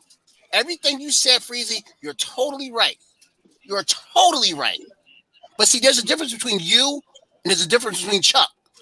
Because all Chuck wants to do is just, bash and trash.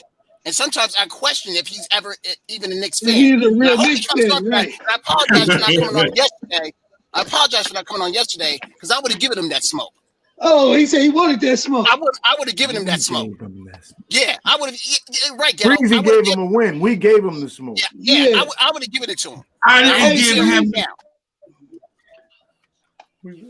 No, so the thing about yesterday though, man, is the thing about yesterday is Chuck is Chuck is good at debating and he's slick in the ring in the arena. Chuck is slick, right? Yes, sir. So you can't just load up on load up your best ammo and just go. Yeah, that's what I was gonna say. Go straight at Chuck, right? You have to have Chuck do it to himself. Right, it's the reason why Guillermo beats him all the time, right? Because Guillermo outfoxes him. You know what I'm saying? Because if you come at Chuck screaming and hollering and asking him questions like, "Well, why do you always do?" See, Chuck he'll outfox you. You know what I'm saying? So that's the thing, and that's what happened yesterday with Ron and Ghetto Intellect. Is they try to come at because so here's the thing, these dudes are smart now. I'm not saying that these dudes ain't sharp because the approach, the points they were making were great points, right? It's just this dude has been battling guys for so long. He's been battling guys for like 4 years on Twitter, so he knows how to rope-a-dope. You know what I'm saying? He knows how to rope-a-dope with everybody looking.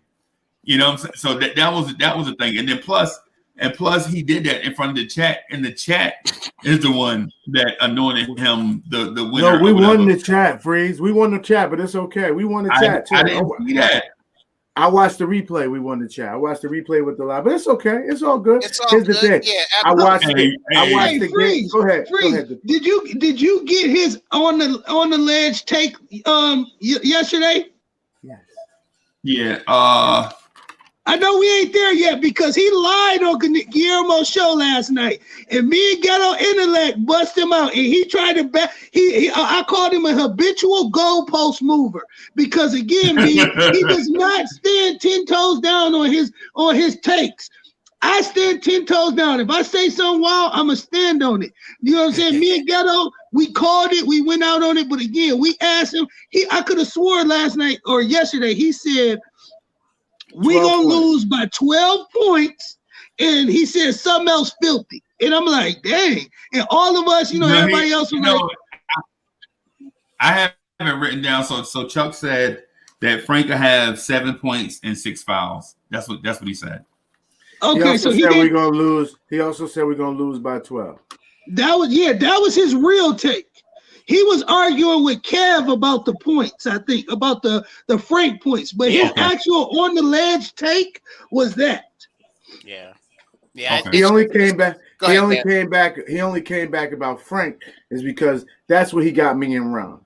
And I said to Ron, let's not bet on it. And that's why I got it. Now I get my Frank moment real quick, and then I'll shut up. I went out on a ledge for Frank yesterday just to try to beat Chuck. And this is where Freezy could say he did outsmart me with that. Because to try to prove Chuck wrong, I went out and said Frank could do it again. Because what I knew was Frank was going to get the minutes. Yeah. And my hope was if we were going to win, then Frank was going to have to take at least 7 to 8 shots. Okay? He took 5, but he was timid with those 5. And while he was doing that, he was trying to get. Hold on, 1 second. Ghetto, I didn't say that Chuck outsmarted you. I said Chuck outfoxed you. That's fine. That's what I said. I said he outfoxed y'all. And I also said that you and Ron are sharp cats, smart cats. I also said that. I heard you. But we won the chat, though. We won the chat. That's what I just did. Well, the other thing, Ghetto, is he was trying so you said you want a rematch is basically what you're getting at. Exactly. No. So me and Chuck, I get on the games with him, with Guillermo. And Chuck doesn't have that same energy on the games. He comes and shows off in front of you because you pump him up. But that's okay. It's great for the show. And the chat they love. I'll pump up Chuck. So if he's great entertainment for the chat, then he's great entertainment for me. I got no words. So you calling Chuck the people champ? I literally have no words. Well, here's the thing. Chuck said that we would lose by 12, and he also said that Frank wouldn't have such and such after me and Ron pumped Frank up. We said if we're going to win this game, Frank's going to have a good game. That's where he outfoxed us. And then Ron wanted to bet on. Chuck tried to get Ron to bet on. And I said, Ron, don't bet, though. Don't bet. So, but my real take was Julius Randle would have a triple-double. And the Prince and I were way out on the limb for that. Julius Randle almost had a triple-double in the first quarter. Mm-hmm. So that was where my real take was. And Frank can't and Chuck can't touch that tape. But listen, we got a long season to go. We'll be doing this until April. Because remember, Chuck's biggest tape of the season is that DSJ will take the starting role and he's gonna get 15 and 6. How's that looking? Hey, Ghetto, how's that looking? He stayed back in New York with an injury and everything. Well, the other thing with last night's game, Frank put up 5 points, but he also was trying to shut down Sexton and who's the other guy? Garland. Yeah, Darius Garland. Trying to do that as well. Garland. Yeah. So here's the problem, though. I'm sorry, Freezer, I'm getting up, but I want to respond to that. Bullock played him better than Frank did. Bullock surprised me. And he scored points. Frank was a plus, and we wanted to talk about Frank getting minutes, and he should have eaten into Peyton's minutes because people hate Peyton so much and they love. Peyton was plus 11, Frank was plus 3.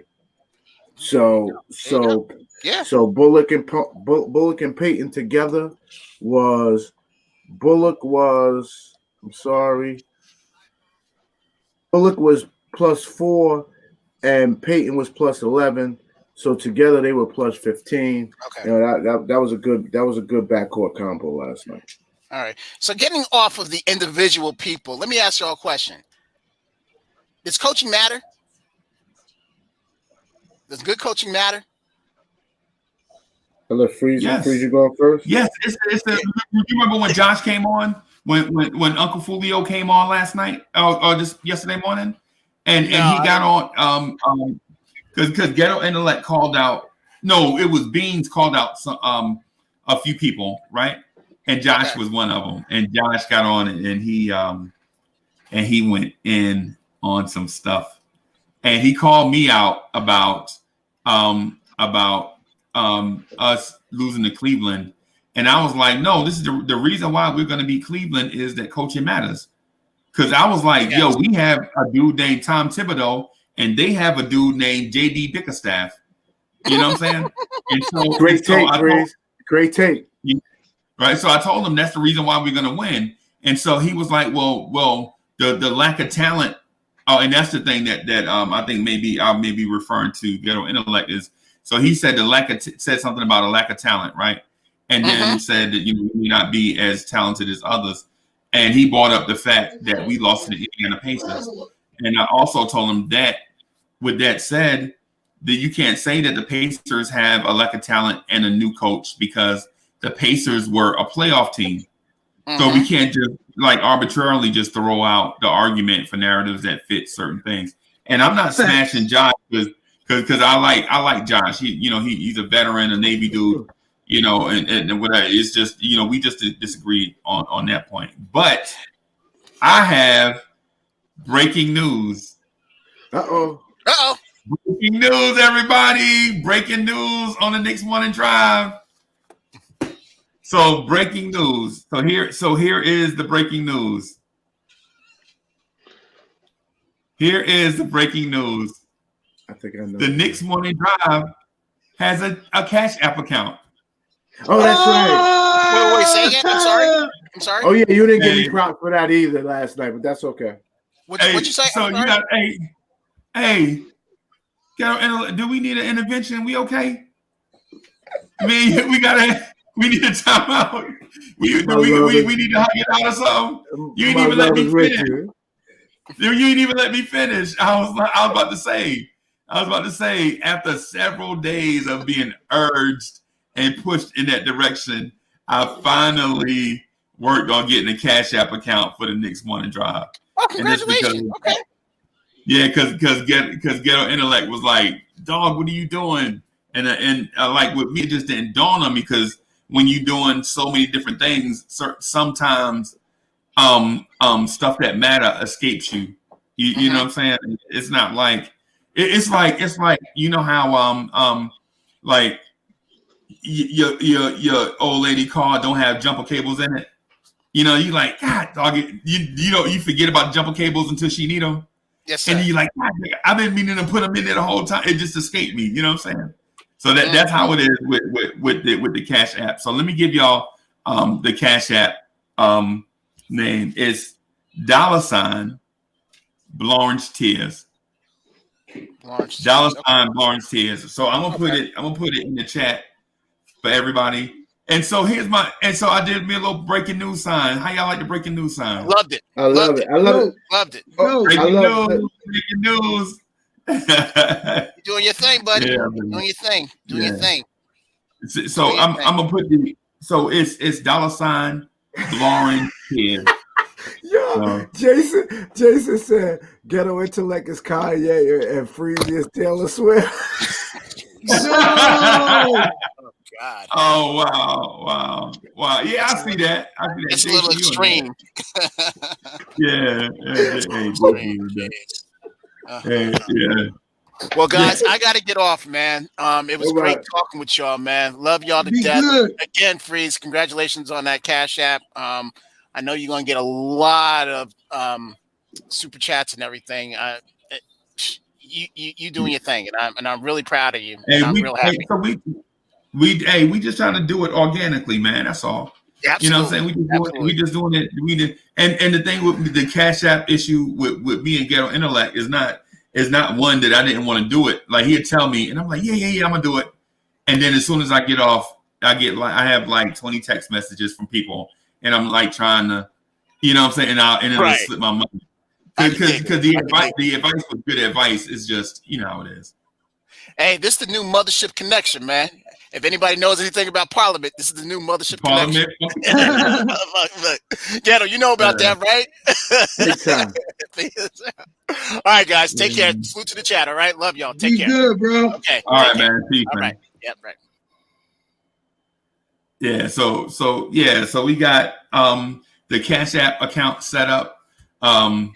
Just one of them things, man. I should have been did that, man. But every time you gotta know how it is. It just slipped my mind. Hit that Cash App, y'all. Bam, there it is. Yeah.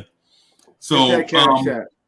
yeah, and of course, you know, we appreciate anything that people, you know, that everybody contribute or whatever. So the thing I wanted to just put a bow on the thing with Frank Ntilikina. I knew this was coming. I knew that Frank would have his defenders. Like people would say, yo, Frank did a good job and all that stuff. My thing was Frank always does a good job defensively. What I was looking for is for him to try to continue that offense, you know what I'm saying, being aggressive, taking those shots. And clearly he did not want to shoot the ball against Cleveland. You saw it. And it wasn't like he hates shooting. He just preferred for somebody else to do it. You know, and you saw it yesterday. Like when Frank dribbled that ball out the corner, I could have threw my TV out the window. Frank, why you got a wide open three in the corner and you dribble out of the corner? And so it might look different from me because I was watching the Cavaliers broadcast of it. And hey man, y'all are so fortunate to get the Knicks broadcast. I was watching the Cleveland broadcast. They wouldn't even say the Knicks player's name. You know what I'm saying? When Julius Randle was cooking, they was like, yeah, the Knicks hit another basket. They wouldn't even call his name. You know what I'm saying? I'm like, y'all haters. Y'all mad because we beat y'all 3 times in a row. That's what it is. Did you see that tweet? You know, did you see the tweet that they put when we blasted them by 40 that night? That like good game. They tweeted us, good game, Knicks. We'll see you on the 29th. Everybody went crazy on them last night. I sure went to their page. Hey, we beat y'all. Wow. They said, wow. Hey Freeze, they said you know you could put the Cash App in the description of the show. They also said be sure to keep spamming the chat with it so they can hit it. Okay, so I don't know how to do that, but I'll see what I can do. Well, yeah, you could just drop it in as a comment and it'll show up. Okay. Yeah, because these guys are going to support, and then it'll help that when you want to give your gifts. See, I ain't worried about this. Kevin W is worried about the placing of the product advertisement. I want the product advertisement place. I like it. It's in my box. I was laughing at Kevin W. He's like, "Can you get rid of this box?" But yeah, keep that keep every 20 minutes or so, keep dropping that Cash App because so many people come in and out, and you good to us, man. So we want to make sure we good to you. That's why I wanted to make sure you got the Cash App so you could get it real time. And then if you want to do something, you could do something. And you want to buy yourself some sleep, be sure to buy yourself some sleep too, because you earned it. Get some nice pillows because you're working hard, brother. Y'all working hard, man. Yeah, man. Hey, and so I appreciate that. And so the thing is, man, with us doing this thing in the morning is I want to make sure that the crowd that's getting the replay from last night can also get a live version of the same type joint. You know what I'm saying? So now the cats that miss it at night can still get that live version in the morning times. So let me do this. I'm gonna start. Believe it or not, I have a lot of stuff going on right here in front of me. That's the reason why when you see me put my head down and stuff, I got notes I'm going by. I got reminders. You know what I'm saying? Like a whole bunch of stuff because to be honest, this thing is It's not hard. It's complicated. I'll put it that way. Because there's a thing that I want to like. I want to keep the conversation robust, but inside the rails at the same time, and at the same time close off one part of the conversation that we finished, and then when we move on to another one, keep that last conversation closed so we can, you know what I'm saying? Because what we don't want to do is every time somebody turn on, we talk about Frank. Right. You know what I'm saying? You know what I'm saying? Oh, yeah, you know what I mean? So it's but let me do this real quick since we're there. Let me do this. So Prince, what do you think about RJ's performance last night? Like I said, I'm not one of them guys who, to rag on RJ with the bad shooting. I was asked last night, by Cornerstone, what do we do with RJ if he continues to shoot like this for another 5 to 10 games? Do you bring him off the bench? Do you try to find him easier shots? Like what is the formula to unlock RJ? Truly unlock RJ. I know Josh probably gonna hear his name in his sleep, you know what I'm saying? Because Josh been riding this alpha male, basketball player persona, for the last couple of days. I've been seeing him with it. And I really believe that is RJ. I just believe, like I said earlier, all of our kids, like even Mitch, and I know you said Free, you don't want us to go back in the late segments, but even Mitch, all of our young kids, they're like one piece away from truly being a good piece for us. Knox, his attention to detail, his motor, and consistent shooting. All those things are small, minute things that can be changed. Mitch getting a freaking 0 to 15 footer in his game. That can be changed. RJ, getting a more consistent jump shot, bringing it back to what we're talking about. All of our kids have not small things, but I say minute things in their game that they can pick up and continue to work on to be great. So when I see that and I know that, I'm happy because those things they can change, we can change, and it can change. So it is one thing to ask a guy to do something. What they say, to put a leopard in polka dot stripes, or however they say that crap. You know what I'm saying? Right. Sometimes you just can't do it. Where like our kids with RJ, even though he's in the shooting slump, he's finding a way to try to, make an effort on the offensive end to be the threat that we need him to be. So, when you ask me that question, Freeze, I'm not upset with RJ. I know his shooting percentage is low, but again, isn't he still averaging about 14 to 16 points, in this stretch? Yeah. So again, can we really be mad at RJ for still giving us 16 points in a shooting slump? As long as he's not shooting us out of games like that one game, and I don't even think he shot us out of that game. It's just maybe as not true basketball aficionados, but all of us know basketball.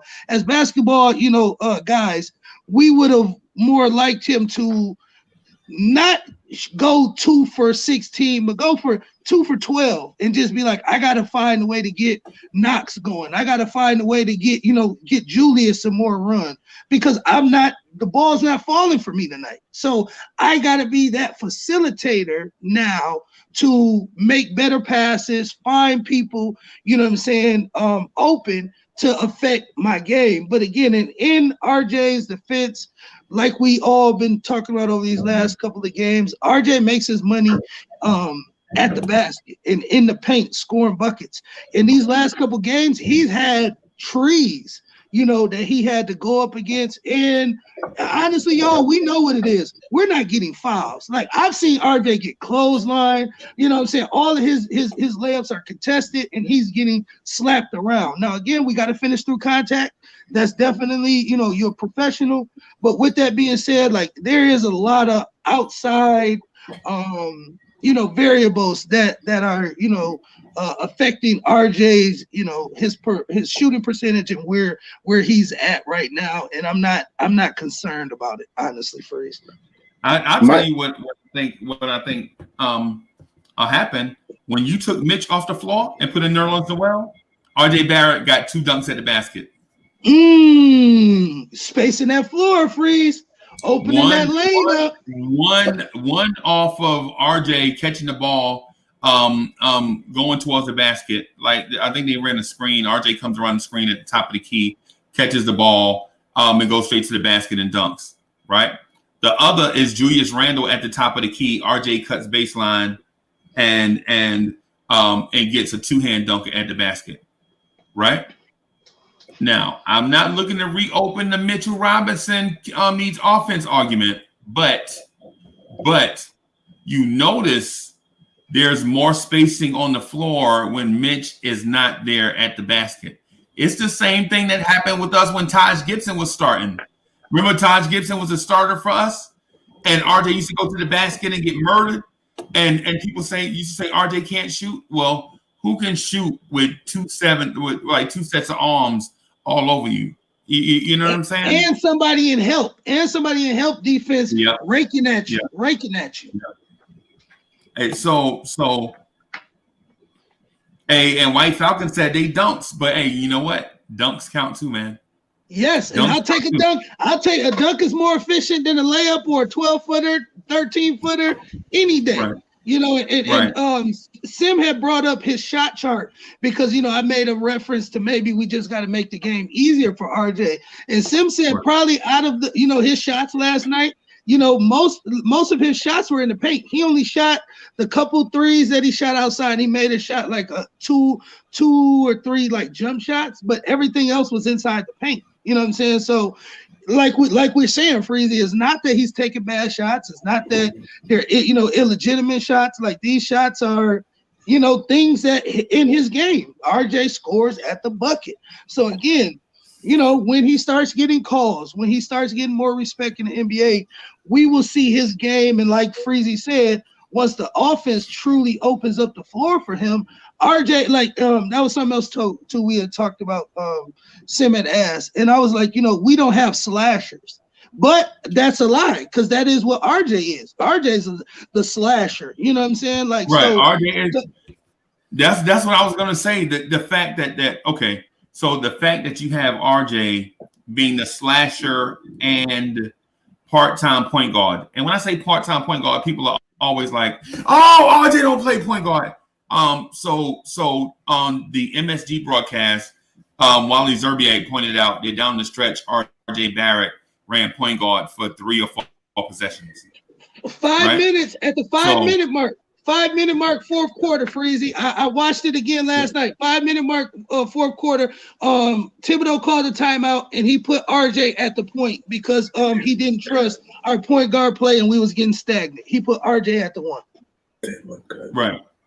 Right. So somebody sent just stay on top of it, but somebody sent a $50 joint to us. Just want to say my name is Brad. My real name is my man. Hey, why do you think I've been begging to get the cash app? I'm trying to punch that thing. So now that go ahead. I was gonna say I thought your name was legit Ghetto Intellect. Oh, like Ghetto Intellect Jones. That's my fraternity name, Full Blue too. So first I didn't get to answer the coaching matter. I didn't get to answer the coaching matters. Okay. Question, and I'm gonna tie it into RJ. So what coaching mattered last night is when Dotson got in the game and everybody was like, you can't get rid of Dotson. It was the stupidest thing in the world. Dotson was 2 for 5. He was negative something on the court. And here was most important. When Dotson went in the game, here came Frank. And Frank knew Dotson's moves. He'd been playing with him for 2 years, knew all about him, and dug in his tail. Just dug in. He did hit. Frank had to rotate. He hit an open 3, and Frank fell asleep a little bit, and Dotson went back door and scored on a reverse layup. That was it. Other than that, Frank was in Dotson's tail, which helped Frank's numbers. But on the flip side, I think RJ is, for whatever reason, good, bad, or indifferent, I think he's getting a few too many minutes. He played 39 last night. I don't think he's played nothing less than 32 minutes this season. And Kevin Knox is averaging about 18. I think if you take 2 or 3 to 4 minutes away from RJ, give those minutes to Knox, and Knox been shooting well, I think you'll get more cohesion throughout the team. It'll take less pressure off RJ. He can sit back a little bit. He has one of the highest IQs on the team. So I think he'll see his spots more. Kevin Knox can then get his confidence more. And between those 2 players from the 3 position, you'll get much, much more. So I do need Tibbs to kind of work that adjustment. And I think it's going to take some more pressure. I think RJ just has so much, because you'll see if he don't score, if the team is flowing and scoring, which we really have been, and he's not part of that, you'll see him just get the ball and do something. It's almost he feels like he has to be a part of the flow. He doesn't let it come to himself. He's forcing. And if he just relaxes and let it come to him, you'll see more what you saw in game 1 than what you've seen from games 2 to 4. I think I agree with you. I think I'm with you on that. I could definitely see that. Yeah, I think that might be. I think I agree with you on that. It just makes too much sense not to do that, because we still have 68 games to go. Mm-hmm. Can RJ Barrett play the next 68 games at this minutes pace without getting injured? Well, my thing is, do we really want to look at it truly in that context, Freezy? Because again, if, like we said, and speaking in the boy Josh's, speaking Josh into existence, Uncle Fulio, if he is that alpha, much like you said, should we be worried about, tampering his minutes? Because again, the kid is young.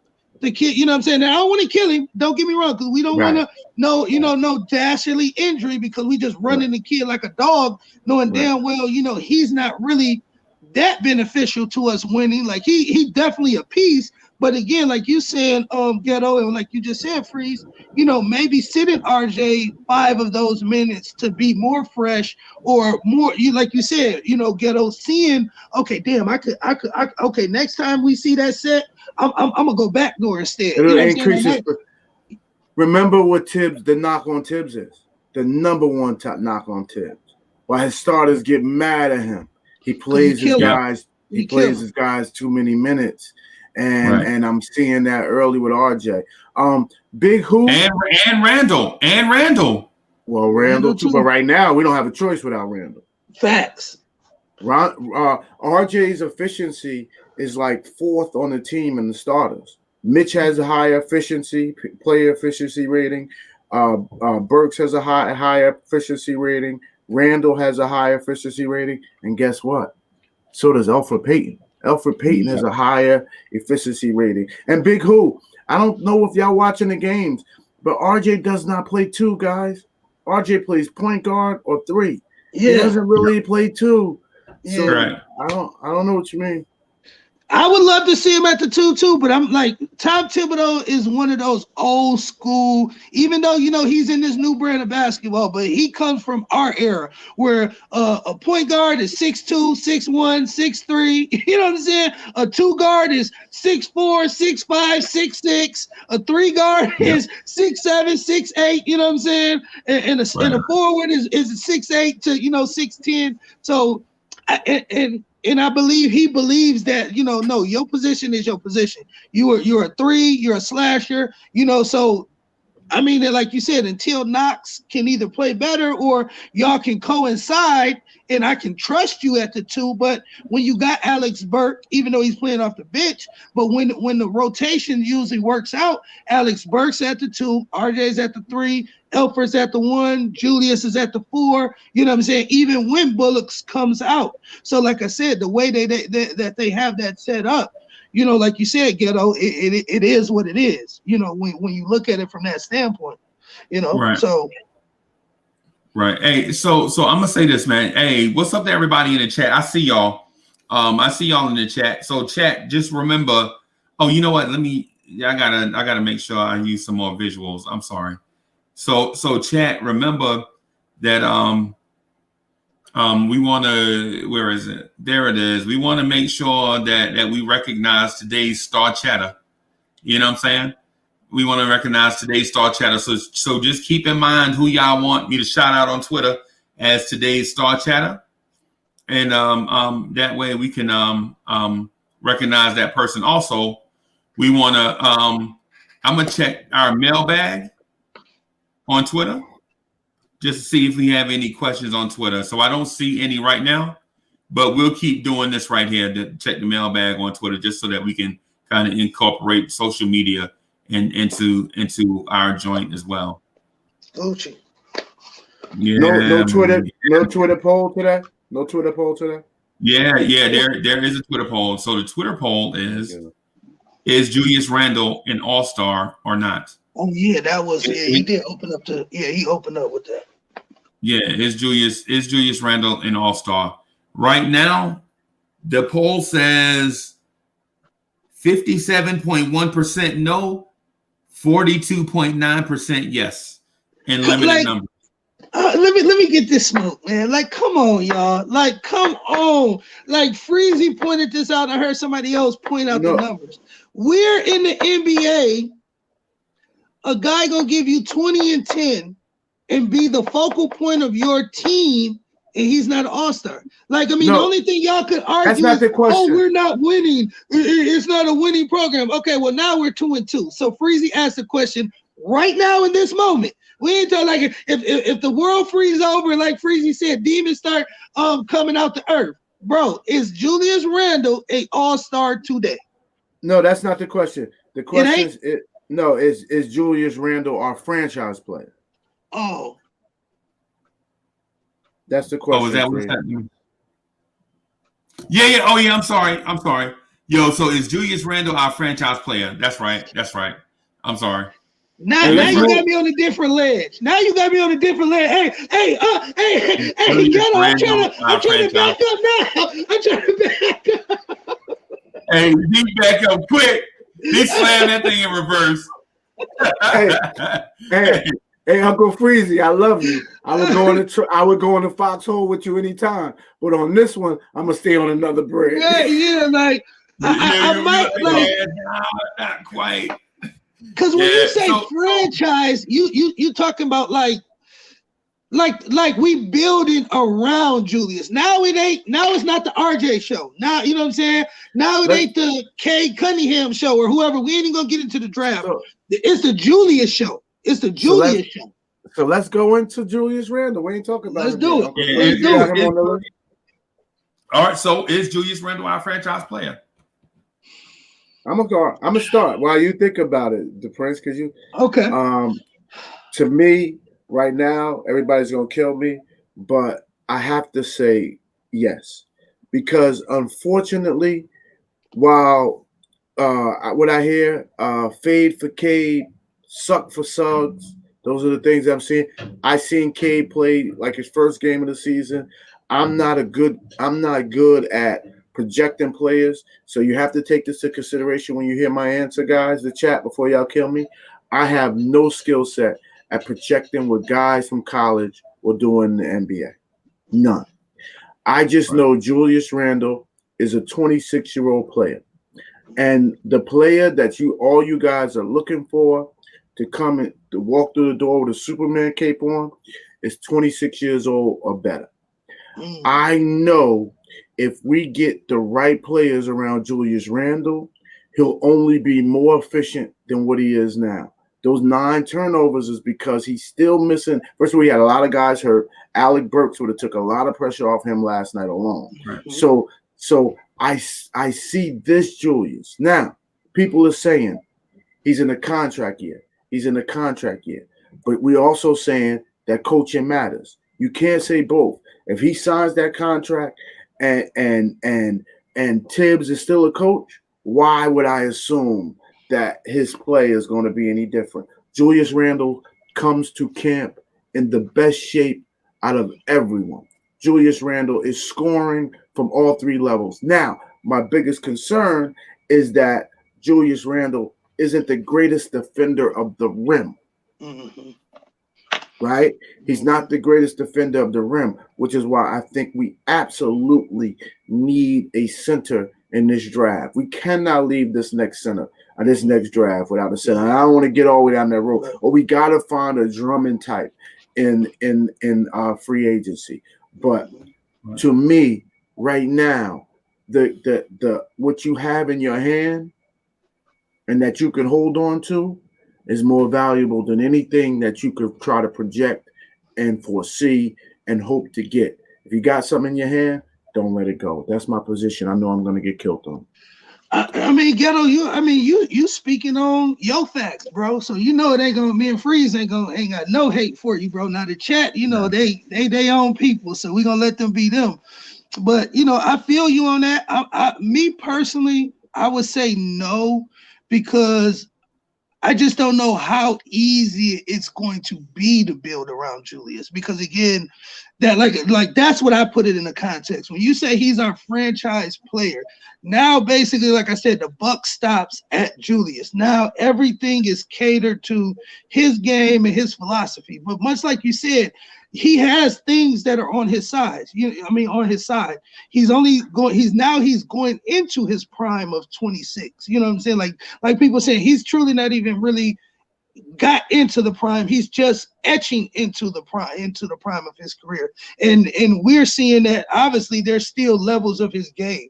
So we can't act like no, Julius wouldn't totally be worth it. But I'm just wondering, and maybe the chat can help, and Freezy, maybe you can too. How much? What is his contract? What would his contract look like for us to make him like the friend? Like, what would his next contract be? So right now we have a team option. Okay. So we can exercise that option, I think, at 26 million. Let's say it's 22 to 26 million. Okay. That is low. That's low pay. Those guys making 40-something million. So let's exercise another option on him. And then let's see if we can put some more young players around. Because I just don't expect no free agents, the big free agents. So you talking so realistically, it would be like what we would give him, like a 4-year 150 or something? No. 150, or I'm just saying let's exercise one more year and take 2 years of Julius Randle running the offense that we're running through Julius Randle right now, this year, next year. That's all I'm saying. Okay. Right.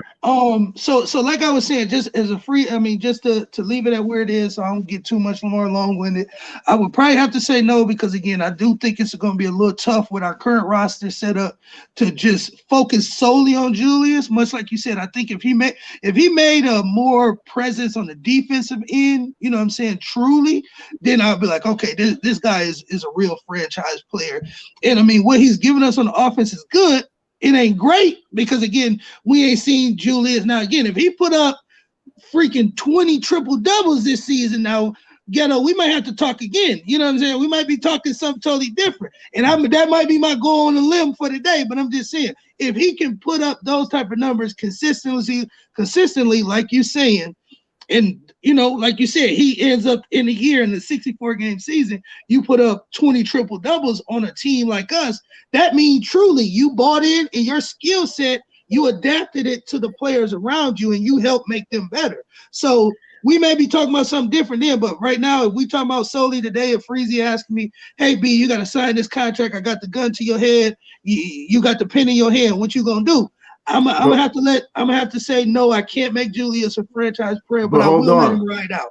I don't want to cut Freezy off, but let me remind you, If we exercise that option next year and he plays it out, he is a unrestricted free agent, and that changes the market. I just want to remind you that. Okay, so now you have to pay that to see. That's why I was asking that, because I wanted to know, because just like how everybody get their extension. So that's my point, is like, if we extended Julius, like you said, say for instance in the half of the season or going into next off season, say, all right, Julius, we're gonna pick up next year option and we're gonna give you a 3-and-1. You know what I'm saying? Another 3-and-1. We'll sign you for 3-and-1. What would his market be? Now, if you're telling me we could sign Julius for the 3-and-1 for like 120 at a power forward, like you said, at 26, giving us those numbers, I might get. No, but he would be 28 though. He would be 28. Right? Oh, at that time of his deal? Yeah. So that means he'll be, that means he's putting his jersey in the rafters then, right? Right, Uncle Freezy? If that's the case, you're 31 at the end of that contract. But look at Kevin Love. Kevin Love's getting 40-some million. Would you rather have a 31-year-old Julius at 25 million or a Kevin Love at 40 million? So honestly, Freezy, you playing games, man. I'm gonna let you eat. But you driving us off topic, and you making my brain is working a little too hard. It's a good question though, and you know why it's a good question.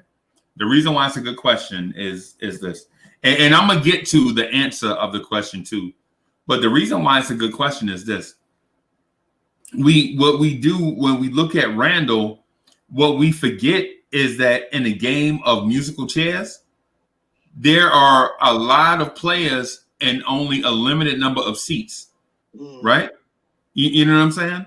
So for instance, when you look at Julius Randle, averaging close to a triple double, like maybe 20 something a game, 8 assists, 10 rebounds, which you have to look at is on the open market, who needs a franchise player? You know what I'm saying? Who needs a franchise player, right? And think about like who's going to legit go out there and say, I'm going to sign Julius Randle to be a cornerstone of my organization, right? Is the Lakers? No, the Lakers have Anthony Davis. You know what I'm saying? Is it the Wizards? The Wizards have Russell Westbrook and Bradley Beal. They already have big contracts, right? Now when you start looking around the league, like, well, who? It only leaves teams like the San Antonio Spurs, the New York Knicks. Raptors could use them. I don't know if they got the money, but the Raptors. The Raptors have they paid Pascal Siakam and Fred VanVleet. Ooh, so that's where all their money is. Okay.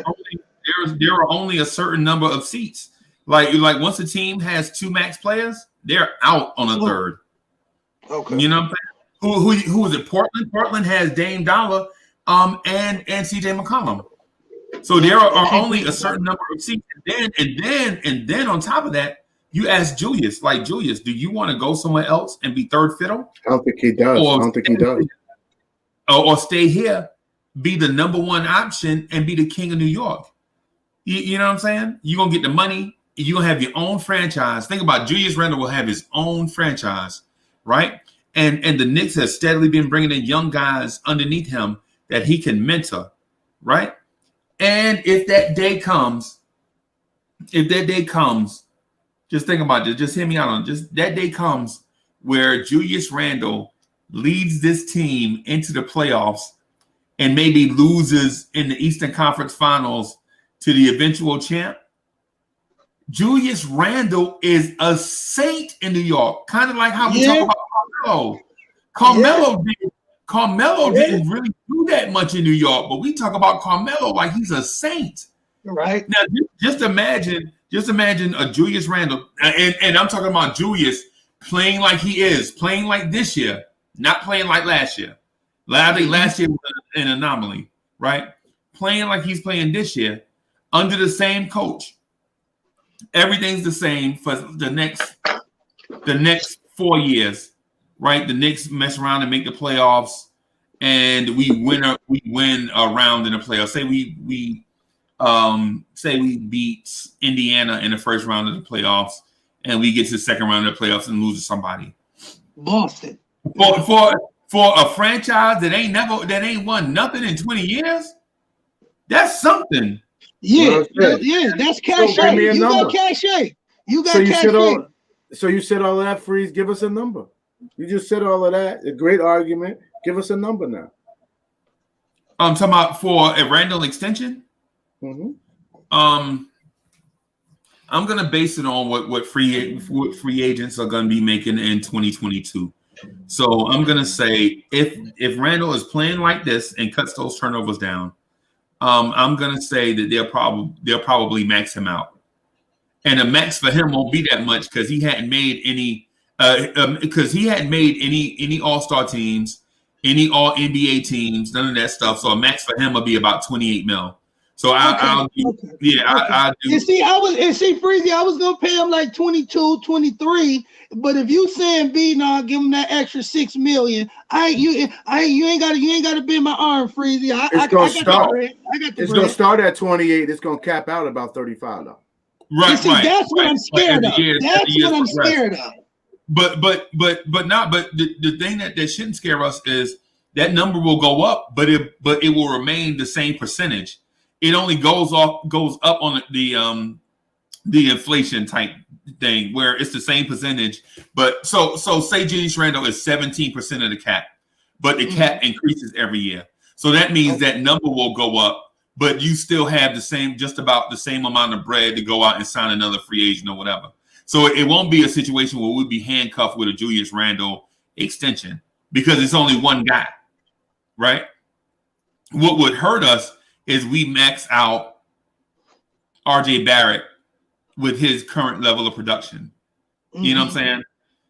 If RJ Barrett doesn't become that 20-point per game scorer, high upside guy, then we can't give him the rookie max extension. You said right now, Freeze, right now on Wax that like you said, if the gun was to your head right now, max RJ or max Julius, you said you're gonna have to just take that 20, 25, 26 million and give it to Jules then.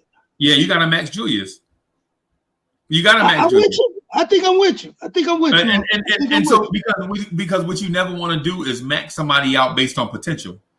Because what if that potential is not realized? Now you have a dude that's 10 points a game making 33 million. You know what I'm saying? You know what I'm saying? And that's who is that? What's my man name? He trashed too. Went to Duke. And then I think he played for the Bucks now. Don't play no defense. What's his name?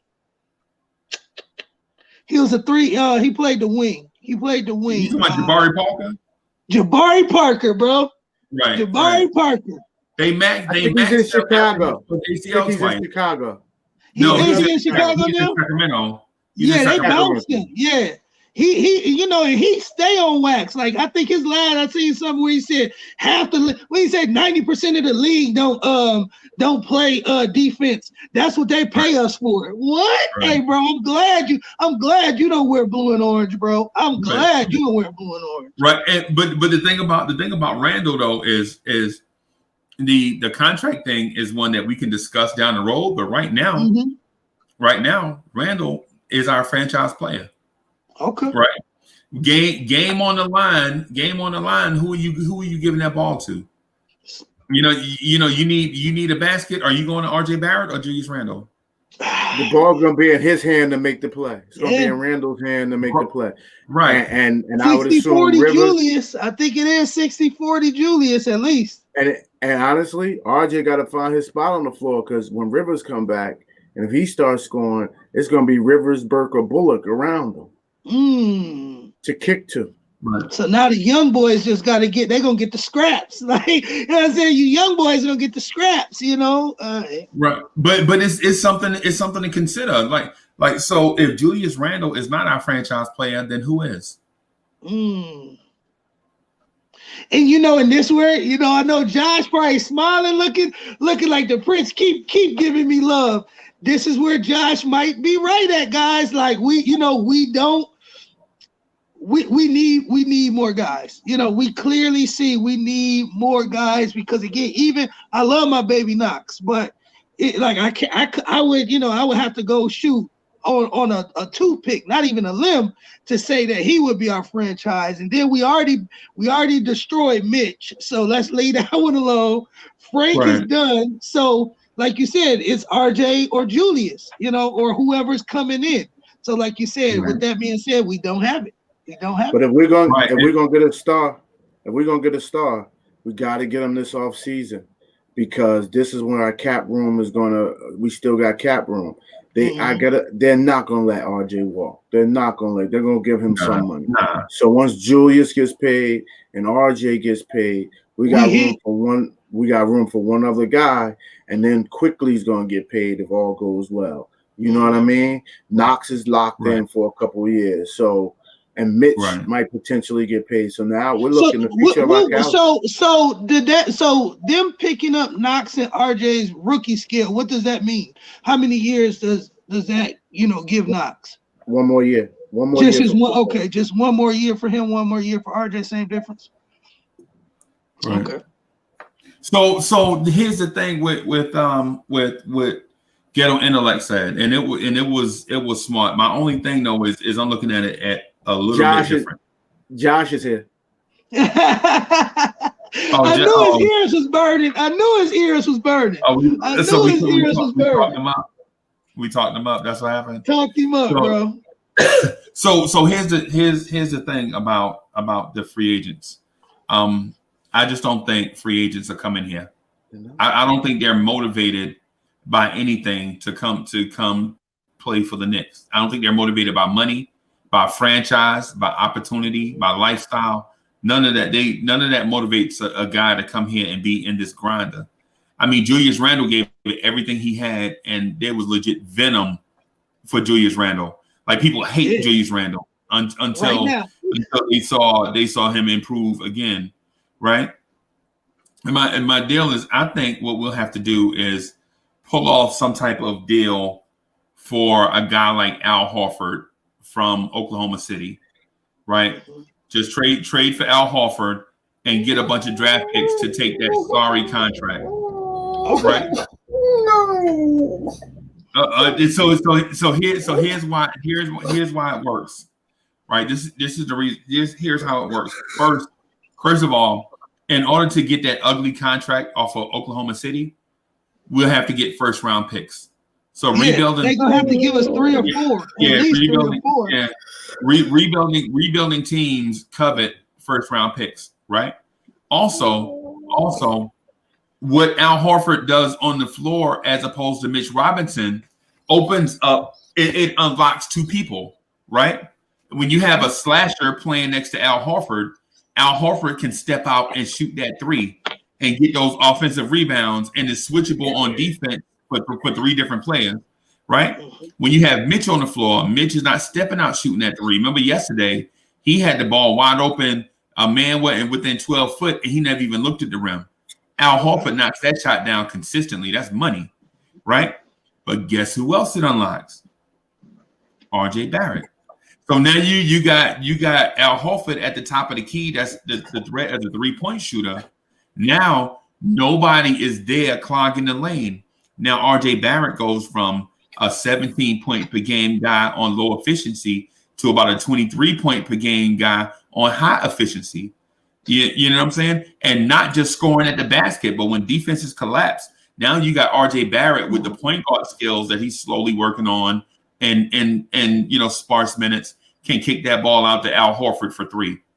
You know what I'm saying? And now it also unlocks guys like Kevin Knox, who has limited pick and roll handling ability with a big that can shoot.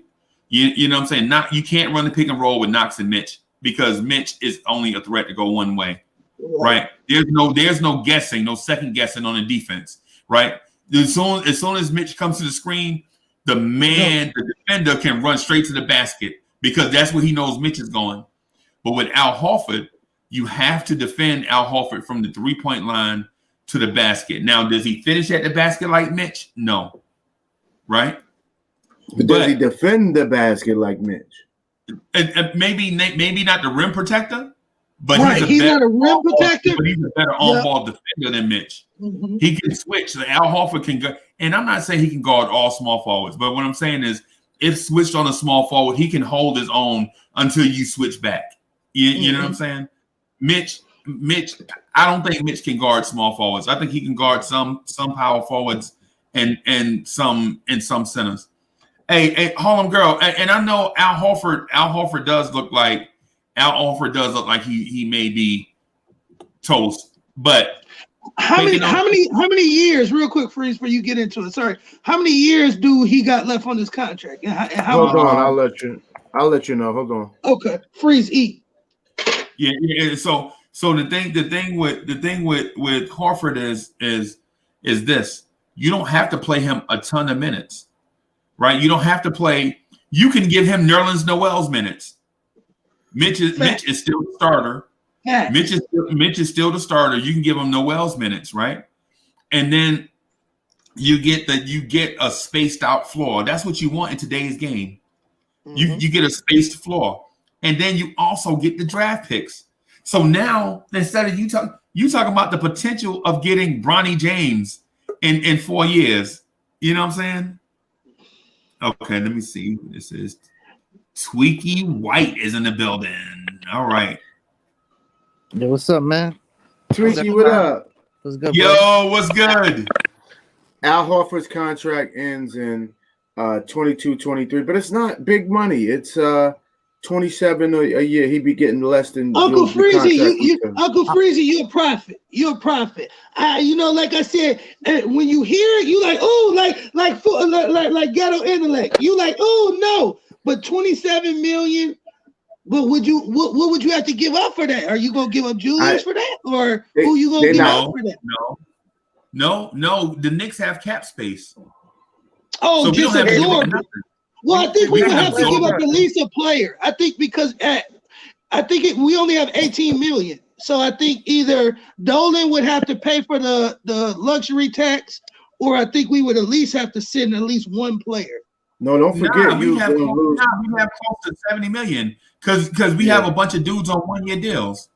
Oh, you talking about? I thought you were meaning like right now, like if we did it at this moment type of thing. No. Ghetto Intellect said at next year's free agents, and I told him I don't think a free agent is coming in here, but we could trade for a guy. Hey, what's up, Tweaky? Okay. What's up? I don't see Randle as a number one franchise player. He could be a solid 2. I give him 25 million max. And I'll pick up Westbrook. I try to make some moves right now. Get Westbrook or Harden here. Try to win this year. So I don't want Harden, but I'll be open to Westbrook. I don't want Harden, but I'll be open to Westbrook. You said 25 mil, but how many years? I give him 4 years.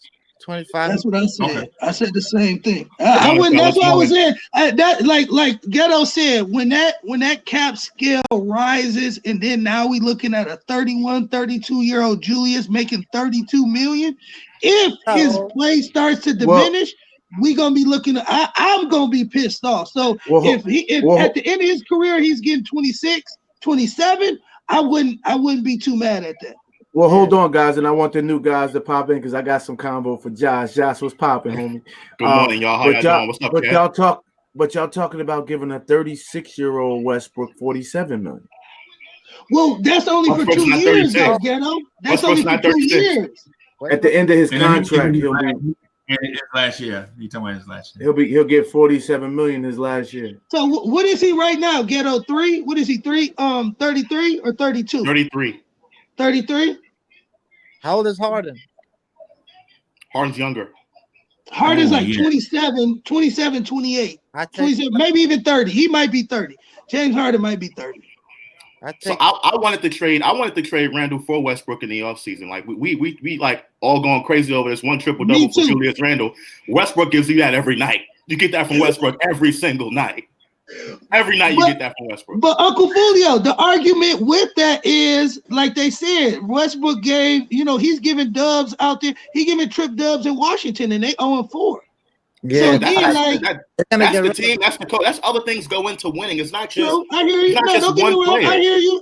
Uncle Foley. I'm just being devil's advocate. People were blaming Westbrook for Houston not going too far in the playoffs last year, but they forget that Houston traded away all their bigs. They had no bigs. They had no bigs, and they went against the Lakers.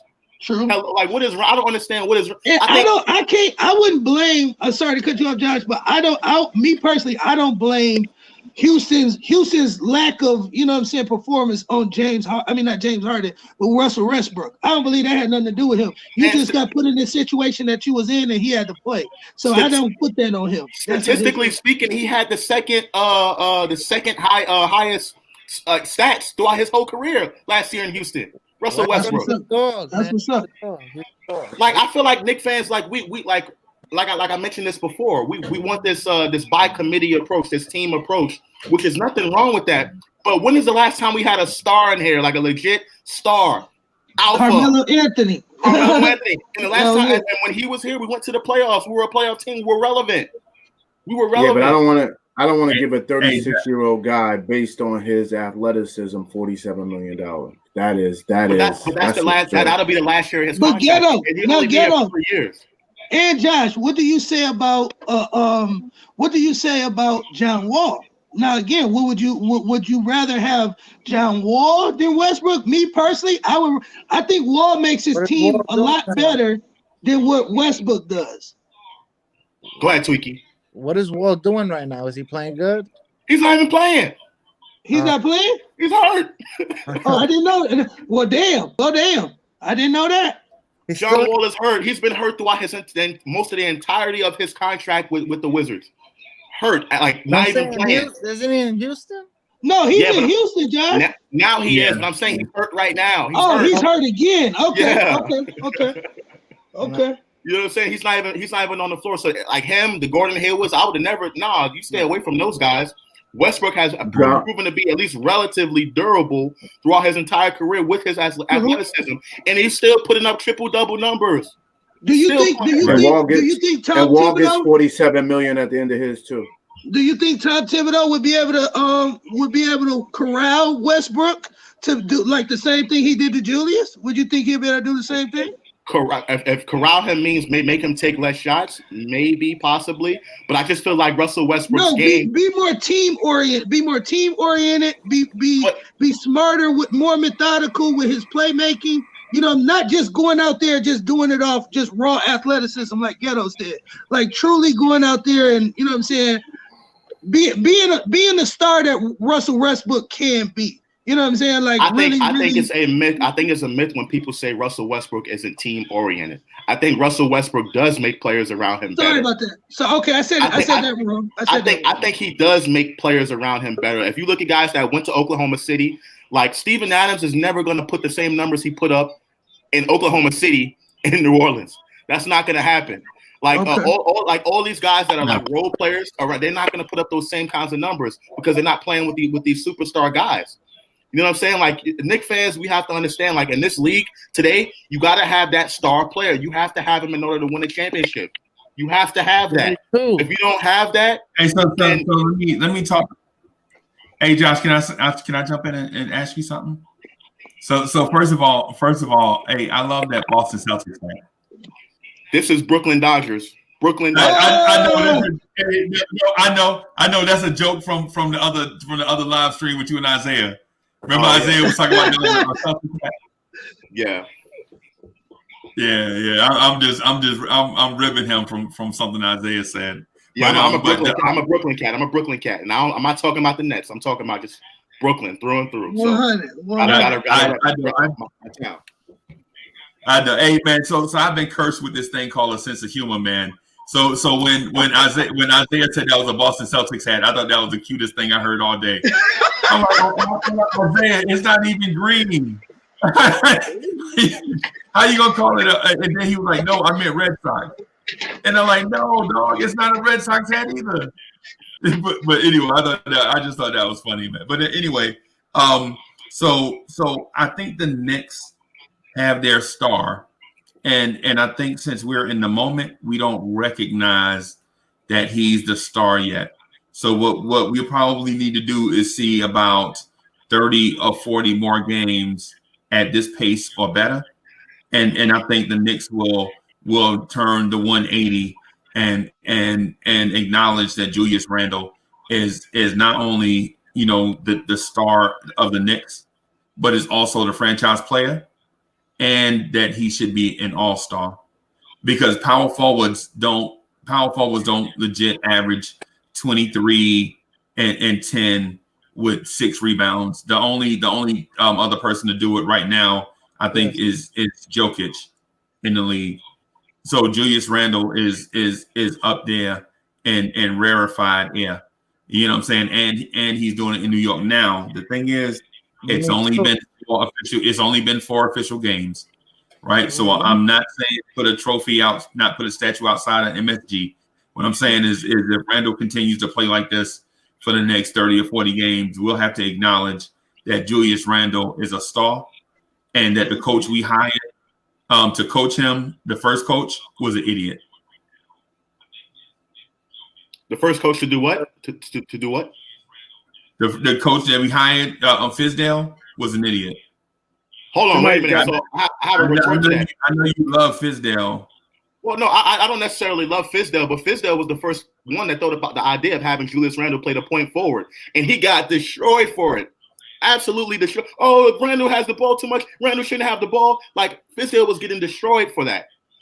But now look. We need 2 stars. But Randle was doing that in high school. It's one of the reasons why he was a standard high school player, because he could snatch the ball off the rim and push it the full length of the court and playmate. And but his only deal is he can't do it efficiently in the half court. That was the thing. Like, he could pull it off the rim and go and push it in transition. And so in Texas, he was known for that. And as a matter of fact, I think he set Kentucky's all-time rebounding record. And Kentucky had a long list of big men that went to Kentucky. Even the notorious draft bust Sam Bowie went to Kentucky. You know what I'm saying? But at the same time, us unlocking Julius Randle was not just a case of just Randle getting more assists. I think we're making shots now. Like the Knicks have the highest 3-point field goal percentage in the NBA right now, and part of that is going back to Randle getting assists. You know what I'm saying? Because we all know an assist is somebody has to make a shot off a pass in order for you to get an assist, basically. The Knicks are getting so many wide open looks right now. It's not even funny. Like, I don't know how much like people say that point guard is the biggest problem on this team. It is a problem. It is a problem, but it's not the biggest problem on this team, because Julius Randle is making passes and the Knicks are getting open looks. RJ Barrett, he's getting open looks. It's like, there's only so much you can do with, like, a coach can really do. The shots he's getting are open. He's not taking all the threes in the world. Like, if you look at the shot chart last night, most of his attempts came in the paint. What else do you want the coach to do? At this point, it's up to RJ to make those shots. But again, to go along with what you said about Randle, I don't think Randle's the franchise player yet, because I don't think that deal is really set in stone for him. Like, that contract is not really set in stone yet. I think if he continues to play like this, he's going to be an all-star. And I think the Knicks will have an incentive to really sign him. For how much? I will give him 30. I will give Julius Randle 30. If he's going to put up these all-star caliber numbers, he gets $30 million. And believe it or not, in today's NBA, that is not a max. That is not a max contract. A max contract is 35 to 40. I'm willing to give Julius Randle 30. Right, but does he get so the thing that boosts you over 30 is making the all NBA team, and all those accolades that you get as a player. So if on his current trajectory, he hadn't done any of that stuff, so we may be looking at getting Randle at like 28 mil, 27 mil, something like that. Unless you say this year he'll become an all-star and all NBA this year. If he continues to play like this, there's absolutely no reason why he shouldn't be an all-star. Absolutely no reason. I think you got to make to get the super max. I think you got to make 2 or 3. I'll check that in a second, but it's not just one. But Supermax is like $45-50 million now, isn't it? Mm-hmm. Yeah, and see, that's like I'm staying totally away. I agree. From Yeah. I just said 30. Like, no, $30 million is what I would give Julius Randle. And no one else. I feel like there's going to be teams out there that offer him that if he plays like this, but no team is going to pay him any more than $30 million. Well, I don't know, Josh, if you heard Uncle Freezy said earlier, like it is like musical chairs.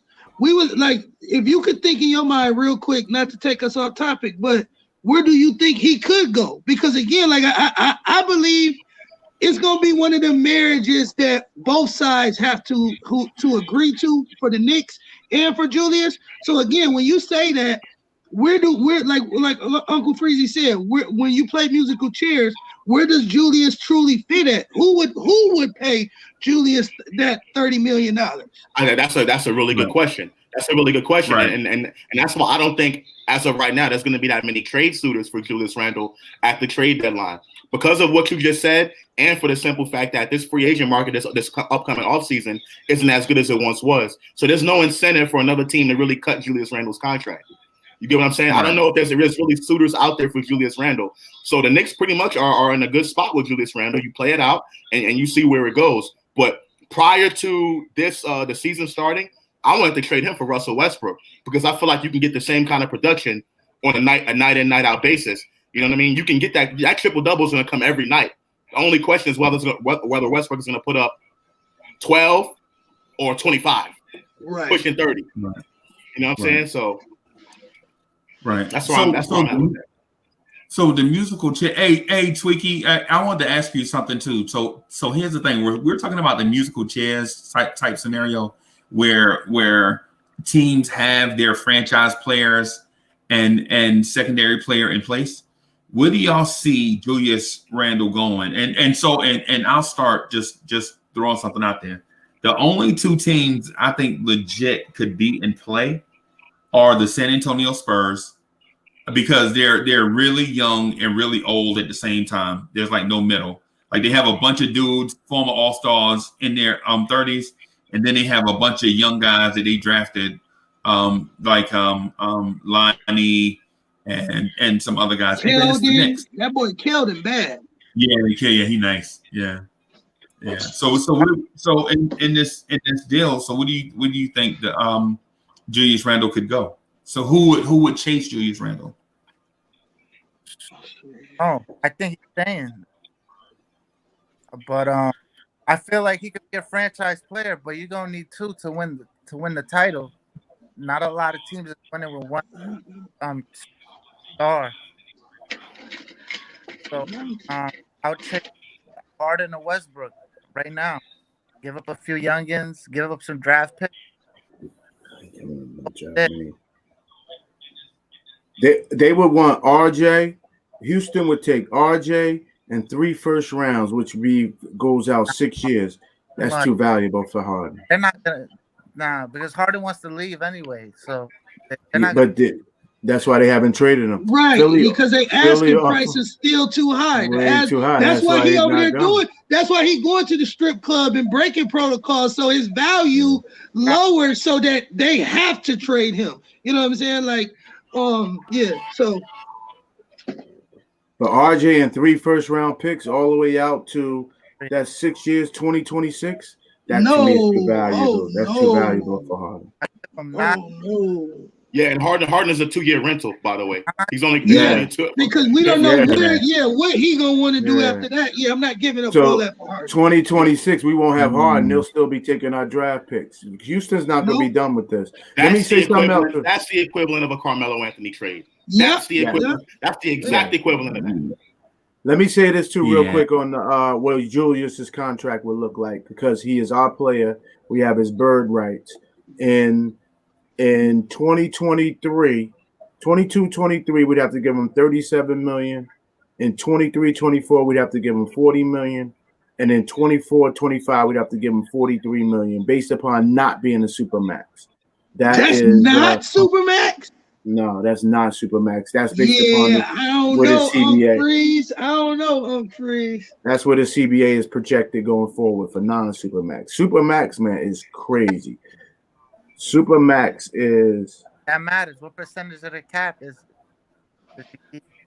with the Well, even still with the percentage of the cap, like we just said, Uncle Free said, you only get 2 max, three mid tiers. You know what I'm saying? If you want to do it that way, you can do 3 mid tiers or 2 super maxes. You can't. There is no other way to build a super team. That's the only way you can do it. Unless Julius he's made a lot of money in his NBA career. Unless he says, you know what, I really want to be here, and I know how much it win, so I'll take less so we can build a better team. But he's going to want to have say in the franchise. He's definitely going to want it. I'm giving money back on the table. I better know what's going on with the program. This is what a lot of Knicks fans don't understand, because they think, this is a players' league. I've been trying to say that for the longest time. It's a players' league. So as people were so tentative to keep Porzingis around because of what he was asking for, but it's a players' league, and I still think we lost that trade to this day. But that's a different conversation. I'm not even gonna go there. Well, Uncle Freeze, to get back on subject, bro, I'm gonna say I could see Minnesota. If they start to win, I could see. Who has the cap? They have the cap. Orlando. Well, it's not. We talking about trades, Tweaky. We talking about trades because. I don't know. To Tweaky's point, I don't know if Minnesota have the cap space. No, they're over. So no, they would have to send us players. It would be like players and picks, because again, they're over cap space anyway. You know what I'm saying? They're over their cap space anyway. So it would be a team, like you said, it would be a team where they feel like they're just missing a piece like Julius to help them get over the crest. So like Sacramento, if they can somehow get their stuff together, excuse my language, Minnesota, maybe even Phoenix. I was thinking Phoenix, yeah. I was thinking Phoenix, yep. Because again, Chris Paul, and they got a lot of young draft stock. But they have Chris Paul and Devin Booker signed to max extensions. Yeah, that's but I'm saying he's talking about we could probably bring back Ayton or like one of those the younger kids, Cam Johnson, or they got a lot of young players. It would be almost definite. We would probably bring back Ayton and one of them, either Bridges or one of them boys, and they would have to give us 2 or 3 draft picks with it. They would have to give us a pick with it too, a couple picks too. So that's what I would think them. Not many teams in the Eastern Conference, because again, do you want to see Julius come back? You know what I'm saying? I mean, I ain't scared of Julius, but I really don't see many Eastern Conference teams, unless maybe like I was saying, like a Toronto. But again, they still have they locked up too, and I don't think they have enough chips to give us back. But it would be a team that he could truly help them either in the playoffs or potentially win, maybe even a Miami. Like Miami might be interested in it, But I mean, I know they got Bam. But it's not a scorer though. Who? He'll be a good fit, I think. Bam he'll be a good fit in Miami. Yeah, I think he'll be a good fit in Miami.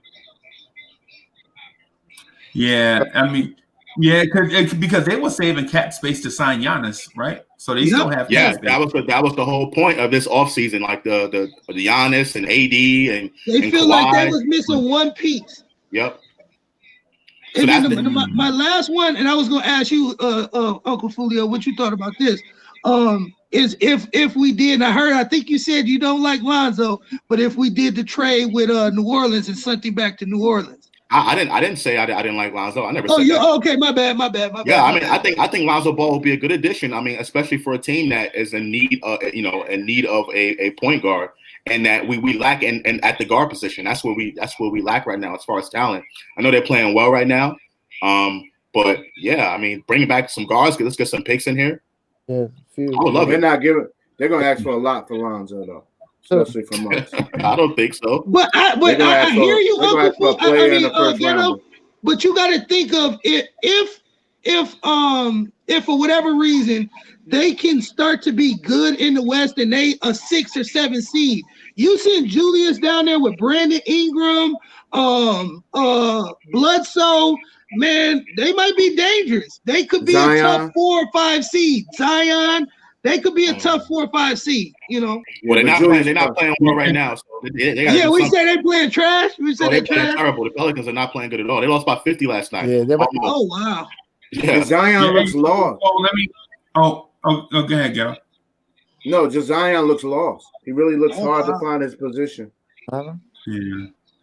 Yeah, I think they to your point. I think they're trying to tinker too much. They should have just went with what they already were doing and just let the young kids grow together. But so to Delion Griffith, hey, bro, we're not trying to trade Randle. What I'm saying is, and I said it a couple times, in a game of musical chairs where other franchises already have franchise players, who could sign Randle? My point was, I think we are in the best situation to re-sign Randle because every other franchise already has franchise players. Like they just mentioned New Orleans, right? So New Orleans has Zion and as their franchise player and Brandon Ingram. And they paid Brandon, and they already paid Brandon. Yep. Yeah. So Julius Randle wouldn't even fit in that equation. What I'm saying is this situation here, if Randle continues to play at this level and gets better under a better coach, under a good coach in Thibodeau, and us not having a franchise player at all, we don't have one, and at least other organizations have one.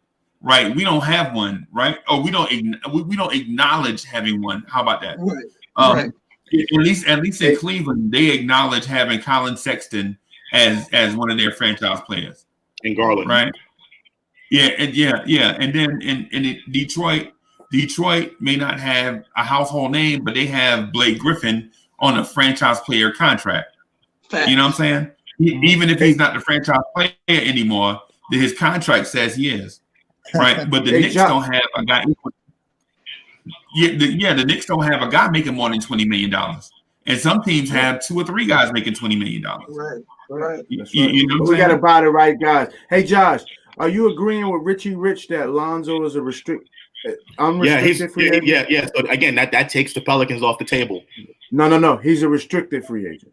Lonzo Ball they have a ton of guards. I feel like that they won't. They just want to keep him, so he just don't walk because they know true indeed he's out of there. They know. He just don't even fit. I don't know what they're gonna do. I'm not making an argument. I'm just letting these guys know that he's not an unrestricted free agent. He's a restricted free agent. Yeah, and it's harder to trade him when he's on that kind of contract too. It's harder to trade a restricted free agent. It's harder to do that. Unless you either do the sign and trade, Josh, or know he wants to be. So the only way that trade will work is if New York is high on Lonzo and Lonzo really wants to be in New York. Then that trade will go through. You can see that trade happening. But again, if that's not the case, and knowing like we know, David Griffin ain't giving up no picks for Lonzo. You know what I'm saying? To get Julius, like we said, it's just hypothetical. It's more hypothetical than anything. Yep, I agree with that. Yeah, I don't know. I don't know if Julius Randle is a fit for Stan Van Gundy's offense and defense anyway. Okay, you know what I'm saying? Stan Van Gundy, if a cat like Davis Bertans would definitely fit. And the last time we saw Stan Van Gundy's offense, like a real stretch four, it would fit better with Stan Van Gundy's offense. But you talking about like the Rashard Lewis types? Rashard Lewis and I got you. Yeah. So, but what I would say is I would offer. I think Julius Randle is our franchise player, right? I think and the reason why I say that is because stats aside, Julius Randle mentoring the kids too. And we didn't know this before the season started. Nobody knew that. All we thought was Julius Randle was going to pout because Obi Toppin was going to be the next great thing in New York, and Julius Randle and Obi Toppin should be starting and insert whatever narrative that you want to insert. The thing is though is it turns out to be the opposite. It turns out that Julius Randle is not a bad guy, or at least as bad as what we thought. So. Yeah, we need help. Say again. We need to get him some help. Maybe. Yeah. Yeah. So I think it's a guard and wing league. It's good enough to have Julius Randle, to have him being the leader scorer on the team and the best player on the team. But we need to have that kind of production from the guard and wing spot. Okay, and this is where maybe I was too high on RJ in the beginning, and that's my mistake. That's my mistake for thinking that RJ turned the corner, his 26-point performance, and he was going to be the person to take over this team. But he's just simply not there yet. Okay, he's simply just not there yet. Whether it's because he's 20 years old, he's young, he played with 3 coaches in 4 years, or whatever the case may be. Whatever. Yeah. He's not there yet, and it's nothing wrong with saying that. Like you say anything wrong about RJ, it's like desecration, like crazy, like you burned the flag or something. Like you say anything that even hints at being critical about RJ, fans are just like, no. Like I feel like us as Knicks fans, we got soft. We got soft. No, I don't know, man. We don't call it like we see it anymore. We just want to baby these players. Like that's how it is. I don't know, man. Maybe the Frankers are like that. Maybe the Frankers are super touchy. But the fans of RJ Barrett, I'm one of them. The fans of RJ Barrett are more like, yeah, he has a lot of flaws in his game, but let's not throw him away. That's all I'm saying. No one's throwing him away. Like I said, I just brought up the idea of possibly having him being the 6th man, and Knicks fans are like, "Oh my God, like how dare you?" And I'm like, I'm just trying to get the guy to be more efficient from the field, and they get a different look, out there. That's all I'm trying to do. And just because you're a 6th man, doesn't mean your minutes necessarily go down. You can still play the same amount of minutes. Heck, Lou Williams, like all these guys that are 6 man, there's people that made careers in the NBA out of being a 6 man. They get signed in the offseason just to play the 6 man role. Would you move RJ for Lonzo? No. I don't want to move RJ at all. I don't want to move RJ off this team at all because he does a lot of things well. Like a lot of people are saying, outside of not being able to score, he can do other things well, rebound, assist, be that dog. But why can't he do that as a 6 man right now at 19, 20 years old? He doesn't need, like everyone is saying, he doesn't need to be this superstar player right now. And we're wrong for having those kind of expectations. I'm wrong for that. I'll admit that. I was wrong for that. Even if he's not the 6 man, he can't be logging 39 minutes as inefficient as he's playing right now. And Knox, and not for nothing, I'm not a Knoxerciser. I'm not. But Knox is hitting the floor and doing some decent things, but he's only playing 15 to 18 minutes a night, and RJ's playing 32 to 37. Just switch that 6 or 7 minutes. It'll be a big difference. No, so I don't agree with lessening RJ's minutes, and I'm going to tell you why. Because everything else that I just mentioned that RJ does really well, if you limit his minutes, you take that off the floor. So I want that on the floor. The problem is with RJ's scoring and his inefficiency, okay? Keep his minutes the same. Bring him off the bench. Bring him in with that second unit to run that second unit to try to get some different looks for him. That's the whole purpose of that. Like everything else RJ does really well. You don't want to limit that. You don't want to take that off the floor. That's very valuable. Kevin Knox is not giving you all those rebounds and potentially assists. He's not doing any of that. So that's what I'm saying. You just keep the minutes the same, but can switch up the look. So you're saying start Knox? Start Knox? Yeah, because he stretches the floor. Okay. He can at least stretch the floor and be that threat. And when Julius Randle passing the way he's doing, who knows what that can do for Kevin Knox? That can probably open his game up. I don't know if I would really advocate for Knox to start right now, and I'm not advocating against it either. But I think in your defense, Josh, I think I could see Burks and RJ swapping more because I don't think it'll hurt the team chemistry, and I don't think it'll hurt the second unit like you're saying. Because again, even if Burks is giving us 22 off the bench, and if RJ gave us 16 off the bench, like you said, it's not going to change the trajectory of the game that much or his game. So like a lot of us got to chill. The Prince. Burks can't play 3. RJ's been exclusively playing 3 this year. Okay. And that now I see. Okay, that is okay. That's a different wrinkle. That is a different wrinkle. That's a different wrinkle. Yeah, I think Kevin. I mean, I think that can open up Kevin Knox's game if Julius Randle's passing the ball the way he is, like kicking it out. Get drawing those double teams and getting Knox some wide open looks. I think that'll probably be a greater thing than RJ Barrett. You know what I'm saying? Because people always say that it's Randle. Randle is the reason why RJ is not doing this and doing that, which is totally not true. But if that's the case, why not RJ with somebody else? Right. Yeah, Josh, you and I are saying the exact same thing. The only thing I'm saying is bring Knox in earlier and let RJ get some time to run with the second unit. But you're just saying it differently. You say start Knox, only give him 7 or 8 minute stretches at a time, and to give the rest of that time to RJ. You know what? It's a dozen in one hand, it's a half dozen in one hand, 6 in the other. So I get it. Exactly. I'm just trying to help the guy be more efficient. That's what I'm trying to do. Like he can still take the same amount of shots. Like and again, it's not anything wrong with being the sixth man. People automatically think that your best players, like or the better, the more talented players have to be in the starting lineup. That's not necessarily true. Like I mentioned Lou Williams, like Latrell Sprewell. That's a great example of a sixth man. Ron Harper with the Bulls. Like a lot of people don't understand how freaking you know what I'm saying, what he meant to that team. Like Ron Harper helped him with that 3-peat, bro. Lamar Odom didn't have necessarily a reliable jump shot. You know what I mean? Lamar Odom, bro. That he was a crazy six man for, like you said, helping them win them championships. Yep.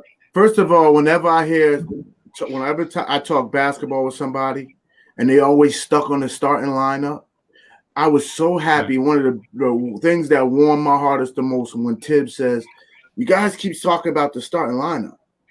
Listen, I'll go out there with any starting lineup. What you need to pay attention to is who I finished the game with. And finally somebody came out and said it, but Knicks fans who I only talk to, they're still not getting that. Mm-hmm. Right. So I want to just do out a reminder. So to the virtual chat, start putting who you want to be the star chatter, and I'll try to keep a halfway decent tally on it, so that I can make the announcement on Twitter who the Knicks Morning Drive star chatter is for today. Man, tell me to clear them eye boogers out his eyes and jump in the chat, man. Yeah. I know he's probably talking crazy out there. He's talking crazy. He's catting. Yes. So who's Marcus catting for real? I know he's talking crazy. Tell him to jump in the video chat with all that smoke. And Freezy, can you please keep dropping the cash app? Thank you. Yeah, I pinned it. I pinned it. Oh, I bet. Can you see it? I'm on stream. Yeah, I pinned it. Right. Okay. So let me do. I'll go ahead and drop my joint here one more time. So and I guess I want to reiterate this. Like, I made the mistake. I'm calling myself out here. I made the mistake by saying RJ Barrett was ready. I made that mistake. You know what I'm saying? Like, I thought that he was going to be that dude to lead this team this upcoming season. And a lot of Knicks fans were hopeful that he was going to be that dude. But it's just not the case. And I was wrong for that. My expectations were, I guess, too high for RJ Barrett. You know what I mean? But me being from New York and him being the third pick overall, and I'm getting all this hype about he's a dog this, he's a dog that. You know what I mean? So I went with it, and I trusted in RJ. So it's not me knocking RJ. I was always on RJ's side. But now, like, nah, I haven't seen it. You have to do basically where we are. The RJ fans are basically in a place where we feel like we have to do something else because the current cost of action is not it. We have to figure out a way, and we know RJ is learning on the fly. You know what I'm saying? We forget his rookie year was cut short, and I ain't gonna make no excuses, but he ain't ready. You know what I'm saying? So if it takes going to the bench for Alec Burks, and by all means, or whoever, or not. Well, I'm not really feeling RJ. Not so, but RJ. Freezy, but hold on. You like it's like people saying that it's like because RJ Barrett is better than Kevin Knox, that should be the only reason why RJ starts over Knox, but it has nothing to do with that. It has absolutely nothing to do with that. It's about matchups. It's about spacing. It's about who fits well wherever. And in order to get the most out of our players, I feel like RJ Barrett will be better off coming in as that first guy off the bench. You know what I mean? With the Quickleys, with the Alec Burks in there, as opposed to him being in the starting lineup, getting open looks. He's getting really good looks, but not knocking down no shots. Right. Okay, and maybe that can open up Kevin Knox's game in the starting lineup. Right. But RJ Barrett can still play the same amount of minutes. You don't have to take his minutes away. All right, hey Josh, you just recovered for your Cleveland backcourt comment. Because let me tell you something. Them boys can only get it in transition off of turnovers. Half court, they look bad half court, Josh. They dribble too much. Right. Yeah. Right. I agree. I agree with that. I agree because I saw RJ Barrett looking to go in 3 different directions with the dribble, and I was like, man, give up the ball. and I love RJ. You know what I'm saying? I remember guys were clowning me for saying tank for RJ. I was on Twitter when RJ was a senior at Mount Verde saying that the Knicks should tank for RJ Barrett, and cats almost laughed me off Twitter. You know what I'm saying? But I stand by it. Like I ain't want to like, you know, I ain't a sneaky slime ball troll on these shows that get in the virtual chat and throw shade at everybody. You know what I'm saying? And say that I'm always right. I ain't like that. I'm a man. You know what I'm saying? So I say, you know, I said tank for RJ. I stand by it. You know what I'm saying? So, and I'm glad we got him. And you know, unfortunately, he played for my college team and my pro team. So, Ronald Miller's in the chat saying we will continue to be having this issue until we get better in transition or half-court ball movement. The Knicks have some of the they have really good half-court ball movement already. They have half-court ball movement. You know, they have that. Now, transition, I do agree with you, but the second unit is more of a transition type of unit than the first unit, than the starters. So again, that's just proving my point. Like, get RJ out in space, have him with the ball in his hand, get him out in space, him quickly. You got Burks to be able to knock down that 3-point shot. You know what I mean? And then you got Mitch or Noel, whoever. Put him with that, so to open up his game. That's all I'm saying. So you basically agree with what I'm saying. Yeah, I agree with you. I agree. No, I'm talking about the chat. Somebody in the chat. But the points you made are 2 separate points. Like you made the one point about RJ coming off the bench, and then you made a point about the RJ fan base. And so I agree with the point that you made about the RJ coming off the bench thing. I just didn't know. I don't know if I prefer Knox or someone else. But in terms of the RJ fan base thing, I'm just telling you that I was a fan kind of like from day one. So seeing him come to the team, you know what I'm saying? I'm a fan of RJ. You know what I'm saying? But I'm a fan of the Knicks first. So I kind of agree with both. I was just looking to clarify the point on both sides of what you made. And guys, I don't want to make this move right now. It's too early. It's too early to make this move. I'm just saying if this continues up, you know what I'm saying, 20, 30 games into the season, then that should be something we should really consider. You know what I mean? As guys start to get back healthy, as rotations start to play themselves out, you know what I mean? Then you make that move. I don't want to make it right now. I don't want to make that move right now at all. Not at this current point. Not off a win. Not rocking the boat because it seems like we have something good going. Right, exactly. Like I don't want to do that. It's just that I'm trying to get RJ going, and I'm trying to maximize the talent of all the players that we have. And right now, RJ, although we're doing well as a team, RJ Barrett is not really doing as well scoring the basketball efficiently. He's not doing that. Everyone else is benefiting, but he's not. And that I'm going to open that up. I just want to open that package up so we can get the full view of what this team potentially could be. I think with a short season, we only got 70 games. I think Tibbs going to have to figure this out by 10, 15 games, and 20 might be a little too far down the road to at least get the best out of the season. But we'll see. I mean, we're winning games right now, so I mean, there's no rush to really do anything. Oh, by the way, can I throw a stat out real quick, Freeze? Because I'm hearing a lot of teams talk about the Knicks defense. And I just want to point out to the fan base, the teams that we have played so far have shot, who is Indy, Philly, the Bucks, and Cavs. And I won't give the individuals. They are 37 for 132 from the three-point line.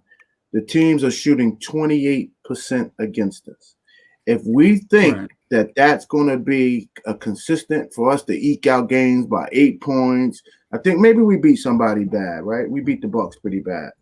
But we're not going to win a lot of games if we think teams are going to shoot 28% and we can turn the ball over, be inefficient on offense. We're going to start to get more to that Vegas number if we don't figure something out sooner than later. So what's the most pressing issue out of the four that you just mentioned? The most pressing issue is offensive efficiency. We can deal with teams hitting some shots on us as long as we're efficient on offense ourselves. We got too much pressure on Julius Randle, which is making him look like a god. We got to figure out, we got to unlock RJ and Knox ASAP. You cannot have both of them are under or 10 or under in player efficiency, and they're getting most of the minutes at 3. They're getting probably 95% of the minutes at 3, and they're both 10 and under in player efficiency. We can't continue to have that. So it goes to Josh's discussion. The 3 position is really hurting us. Everywhere else, we're doing well. We're doing decent. Honestly, we're doing decent at point guard, and Josh said that. We're doing amazing at 2 guard. Our 2 guards are playing out of their minds. It's the 3 guard. It's the 3. Obviously, our 4. Well, Obi's going to come in and get some minutes to see that. And our 5s isn't killing us. It's not great. They're more deficient. Defensive efficiency is the problem. We got to unlock that 3 position real soon. Yeah. I thought we should have addressed it in the draft too. I thought we should have addressed it in the draft. But I'm in this mindset that I believe the Knicks have something planned up their sleeve, kind of like they did with Emmanuel Quickley, and we didn't know about it straight away. I mean, because I was one of the folks that said that was pounding the table, like in an open point guard market, how do you not trade for one of the point guards that got traded around the league, like Westbrook, Wall, Rubio, Schroeder, Chris Paul. All these guys are getting traded, and the Knicks are not in play for any of them, or the point guards that were drafted. And now, and I may be wrong, right? I mean, because and there's no and so this is what I want to say to people that want to jump in the video chat eventually. There's no shame in being wrong because we don't have all the evidence, right? If you have all the information and you say something wrong, then you're an idiot, right? Because you got the info. But with us, we're speculating based off the bits and pieces that we have. So sometimes we'll be right, sometimes we'll be wrong. You know what I'm saying? So if you want to come on the video chat, don't be scared of Chuck B or Uncle Fulio. You know what I'm saying? Because they're gonna look to chop your head off. You know what I'm saying? But don't be yeah, you know what I'm saying? But they we all try to come with our best arguments and all that stuff. So, people going in right now about the Knicks fast break. Like, the Knicks are not a good offensive team because they don't score enough fast break points. The Knicks are a pretty decent offensive team, and they don't even need to be a fast break offense. And Thibodeau has never been that kind of coach. He's never been in Chicago. They wouldn't score a majority of their points off the fast break. It was a half court game. The same way in Minnesota. So you don't necessarily need to be, a great fast break team. And I get it. For RJ, that's what he needs to do. But bring him off the bench to do that, because you're not going to get that with the starters. Yeah. And so I'm sorry. No, you can't fast break your way in the fourth quarter either. That's a fast break, go away. Yep. So, And so what I was gonna finish on the point that the Knicks had something in mind when they drafted Emmanuel Quickley. We didn't know what it was. All we heard was there was some type of smoke around the Knicks and Quickley. You know what I'm saying? I saw him as being an undersized too, like maybe like Malik Monk was for Charlotte, and I definitely didn't want that because you can't depend. It's too matchup dependent. But what they saw is the potential to be a primary ball handler. You know what I'm saying? So I won't lie, I didn't see that. But at the same time, what I also didn't acknowledge was that Walt Perrin can pick him, and Johnny Bryant can coach him up and develop him. And so the thing with Bryant and Walt Perrin, the combination together, along with Emmanuel Quickley and Tom Thibodeau, they may have found, us a. So, Josh, how do I say it without saying star? Hidden gem. Yeah.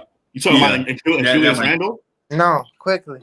No, and Emmanuel. Oh yeah. That was a really good draft pick. And that's one of those guys that really didn't need that much development as far as the Knicks are concerned. He came in right off the bat doing this thing. You know what I'm saying? So absolutely, I might be another Mitchell Robinson, so to speak. You know what I mean? That they found, which is good. Right. That's great. That's great. We need that. And if I may, real quick, Freeze. Yep. I thought the reach was Maxey because for whatever reason, Maxey got super hype around the draft. Maybe it was COVID, maybe it was his size, but he was on every draft podcast. Maxey was getting big burn on. So I said, we're moving up to get Maxey. KP wants Maxey is playing at a 3.4 player efficiency rate. He's getting little or no minutes.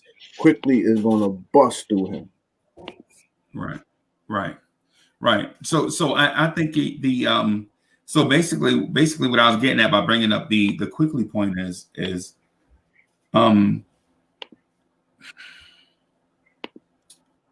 it's not necessarily about and I'm trying to say it in a way that makes sense. It's not necessarily about the conventional way of doing stuff. It's maybe we need to just look at chemistry, like these kids playing together. Like you saw the energy erupt when you saw Knox and Quickley on the floor, and along with some other guys, and they legit had a pep in their step, and they seemed like they played better together. So that may be the reason why we should send RJ to the bench, because we know we have like a Quickley RJ situation coming off the bench, at least for a little while, until RJ can find his game, and then, maybe insert him back into the starting lineup. Hey, the Knicks are top in the league in 3-point percentage, by the way. If anybody. Whoa, way up. Yeah, they're number one. They're number one in the NBA in 3-point percentage. So the offense, that fool's goal. Say again. Is that fool's goal, John? I mean, I didn't think this team was going to be close to being even in the top half of the league in 3-point percentage. But that goes to my point. Like, the Knicks are getting open shots. They're getting open shots that, the question was just whether they knock the shots down or not. Now, overall field goal percentage, they're more like in the mid tier, you know what I'm saying, middle of the league. But as far as 3-point percentage, they're number one in the NBA. So that's why we won all our games. We're shooting number one in the NBA, and our teams collectively are shooting 28% from there. That's what we're winning our games, period. Yeah, I'm just looking at the offensive numbers right here. I'm trying to see if I can get some more. So are these numbers up and down, or is this a measure of two red hot games? No, we've been shooting well from three. With the exception of one game, we've been shooting pretty well from 3-point land. It's not almost terrible. over 50%, except for maybe the Indy game. Yeah, it's not terrible. Okay. We shot 59% from three last night. So Thomas Abreu says it's been 4 games.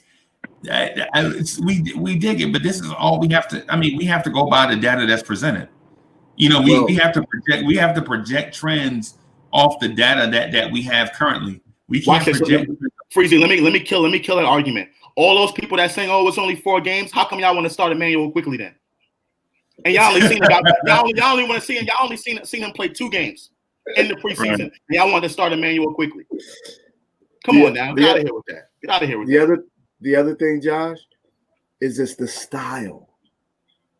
The style. Julius Randle draws a lot of attention in the paint. There's very few players that can stick Julius Randle one-on-one. So they're packing the paint. So Julius Randle, and they're daring the Knicks to beat them from 3, and we're beating them from 3. So that's why it's more than just 4 games. It's become our style. Exactly. And I do think we need to score more fast break points. I do think we need to do that. But like I told Sim on MBK, like prior to the season, I really don't think we have that much of a personnel to really do that. I mean, like I said, I didn't think we had the shooters. Let's say we do have the shooters right now. I don't feel like we have the guard play to be able to do that, to be able to get up and down the floor and push the ball like that. Like our point guard situation, like guys are not getting to the middle of the floor. Like when you run a fast break, you got to get to the middle of the floor to be able to, to move the ball around. And we don't even have point guards that can be able to do that. That's point guard 101. That's when they teach you and AAU, like junior, when you run in the fast break, you get to the middle of the floor to run the weave. And we don't even have anybody to do that. Stuff. Yeah, that's fourth grader stuff. And respect Thomas Abreu, but we were trying to deal with you, but I'll be honest, I can't talk to a guy that says Peyton and IQ should play together off the bench. Who the hell is starting? I can't have that conversation with you. If you got IQ on the floor, you got nothing but shooters around him or slashers. I don't know where Peyton would be of value if IQ has the ball in his hand. I'm sorry, brother. All right. Hey, so we just ended hour 3, and I'll probably look to wrap it up here soon. But before we wrap it up, I want to acknowledge the Out on a Limb segment yesterday. So Josh, we have an Out on a Limb. So you were here yesterday. I was only here briefly. Oh, okay. So yesterday, Ron Cleveland predicted the Knicks would win by 15. No, that didn't happen. Beans projected 15 points from Frank in a wire-to-wire win. So he got the wire-to-wire win part, but anytime you bet on Frank, you know what you're gonna get, right? He also said Peyton's gonna have a good game with defense and assists, and Randle. So I don't know what he meant by Randle. So Delano Steele. So Amanda Steele said Bullock could have 19 points. So Bullock had 17 points. So he was close. The Prince said Randle will get a triple-double. You said that? Yeah, the Prince said that Randle will get a triple-double. Yeah. So he went out on the limb and said that. Chuck B said that Frank will have 7 points and 6 fouls. So Ghetto Intellect said Julius Randle will have a triple-double. Wow. Yeah, so they both predicted that. I predicted that RJ would have 35 points, 8 rebounds, and 4 assists. So I was too fat for that limb. I went out on a limb and broke it. So Ghetto Intellect, what's your you know what? Maybe we should save that for game day. I was about to say I can wait for tomorrow, right? Yeah, we could save this for tomorrow. Because I want to see if any. I know Rivers has been approved for full contact, so I'm trying to figure out when some of these guys are getting back. I heard a rumor IQ could come back tomorrow too, so I want to get in the injury report later on today and see when we get some of these guys back. Hey, maybe we can do that. Maybe we can do that tomorrow. I wanted to wrap up today so that I can get in here and get some sleep. But maybe we can look at doing that tomorrow. Yeah, I wasn't going to try to do that now. It's going to take too much research. You got to check about 5 or 6 sources before you can get comfortable. Yeah, that's true. And so the question, the Knicks Morning Drive Twitter poll, is Julius Randle our franchise player? 60% of the tallied votes say yes at the moment. So at the moment, the yeses are in the lead. About Julius Randle being the franchise player? So, hey, yeah. Ooh. Okay. So y'all want to jump in and say something before we wrap up? Go ahead, Ghetto. I'm just, a win is a win is a win. So I don't want the chat to think, we're going to be patient with RJ. Still going to be patient with RJ. I need to see Knox. I need to see Knox. Hey, go on. Hey, Tweaky. Tweaky on McDonald's. You got him? All right. I want to see Knox. I want to see Knox released. I see something in Knox. I just want to see him released. And and Noel played really good D. I don't think we talked about him today. He played really good D. He played really good in the spot minutes he had. And Randle. That's all. I'm gonna stop there. My turn. Uncle Fulio, you got something? Yeah, I mean, I feel like we're going to win the game against Toronto tomorrow. I always felt that because I feel like we have better talent. We have more talent than Toronto has at this very moment, pound for pound. I think we do, and I think when we play them, Julius Randle is going to be the best player on the floor. You know what I mean? So, I mean, enough said. Also, again, with RJ Barrett, I just have to reiterate, like, I'm not knocking RJ. I like RJ Barrett. I think he's going to be a really good NBA player, No doubt in my mind, he's going to turn out to be really good. But right now, he's just not there yet. And I just want to see the Knicks do something a little bit different with him, just to try to get him going and become more efficient. I think his minutes are fine. I think the shots that he's taking are fine. He's got to be able to knock those down. So let's get him out. Let's get him out with that second unit. Let's put him out there, being the number 1 6 man off the bench, and see if he can give us that 20 points that we need from him that we're not currently getting. That's all. Right. All right, so I'm gonna wrap up by saying I'm glad I had the opportunity to jump on here with people that are level-headed and think things through and that are kind at heart too at the same time. You know what I'm saying? It's refreshing. Sometimes you go on different places, man, and the trolls feel like it's the troll party. You know what I'm saying? So, but I agree with Uncle Fulio about RJ on both of those points they made. The only reason why I questioned isn't just because I needed more clarity on what he was saying. You know what I'm saying? To go into the bench and who you bring in and the RJ fan base. So I dig that. I'll end here by saying it's nice to be 4 games into a season and not be talking about the lottery. You know what I mean? And I know that sounds like something simple, but in the rebuild, sometimes you got to take baby steps. How about we just play good basketball 1 game to the next, and then we'll focus on that stuff when it comes. So with that said, I'm going to thank everybody for jumping on. You know what I'm saying? It's been real. It's been like 3 hours and some change, but time be flying when I get on here. So I appreciate the gents. We'll be doing this the same time tomorrow. I'll have updates for the Twitter results. We'll read those tomorrow. The chat didn't really do a star chatter. We'll make sure that we reinforce that tomorrow so that we can legit pick somebody. But for now, man, Knicks at Night podcast, 11:45 tonight. I'll see y'all there. Peace. Uncle Fulio, Instagram and Twitter. Uncle Fulio.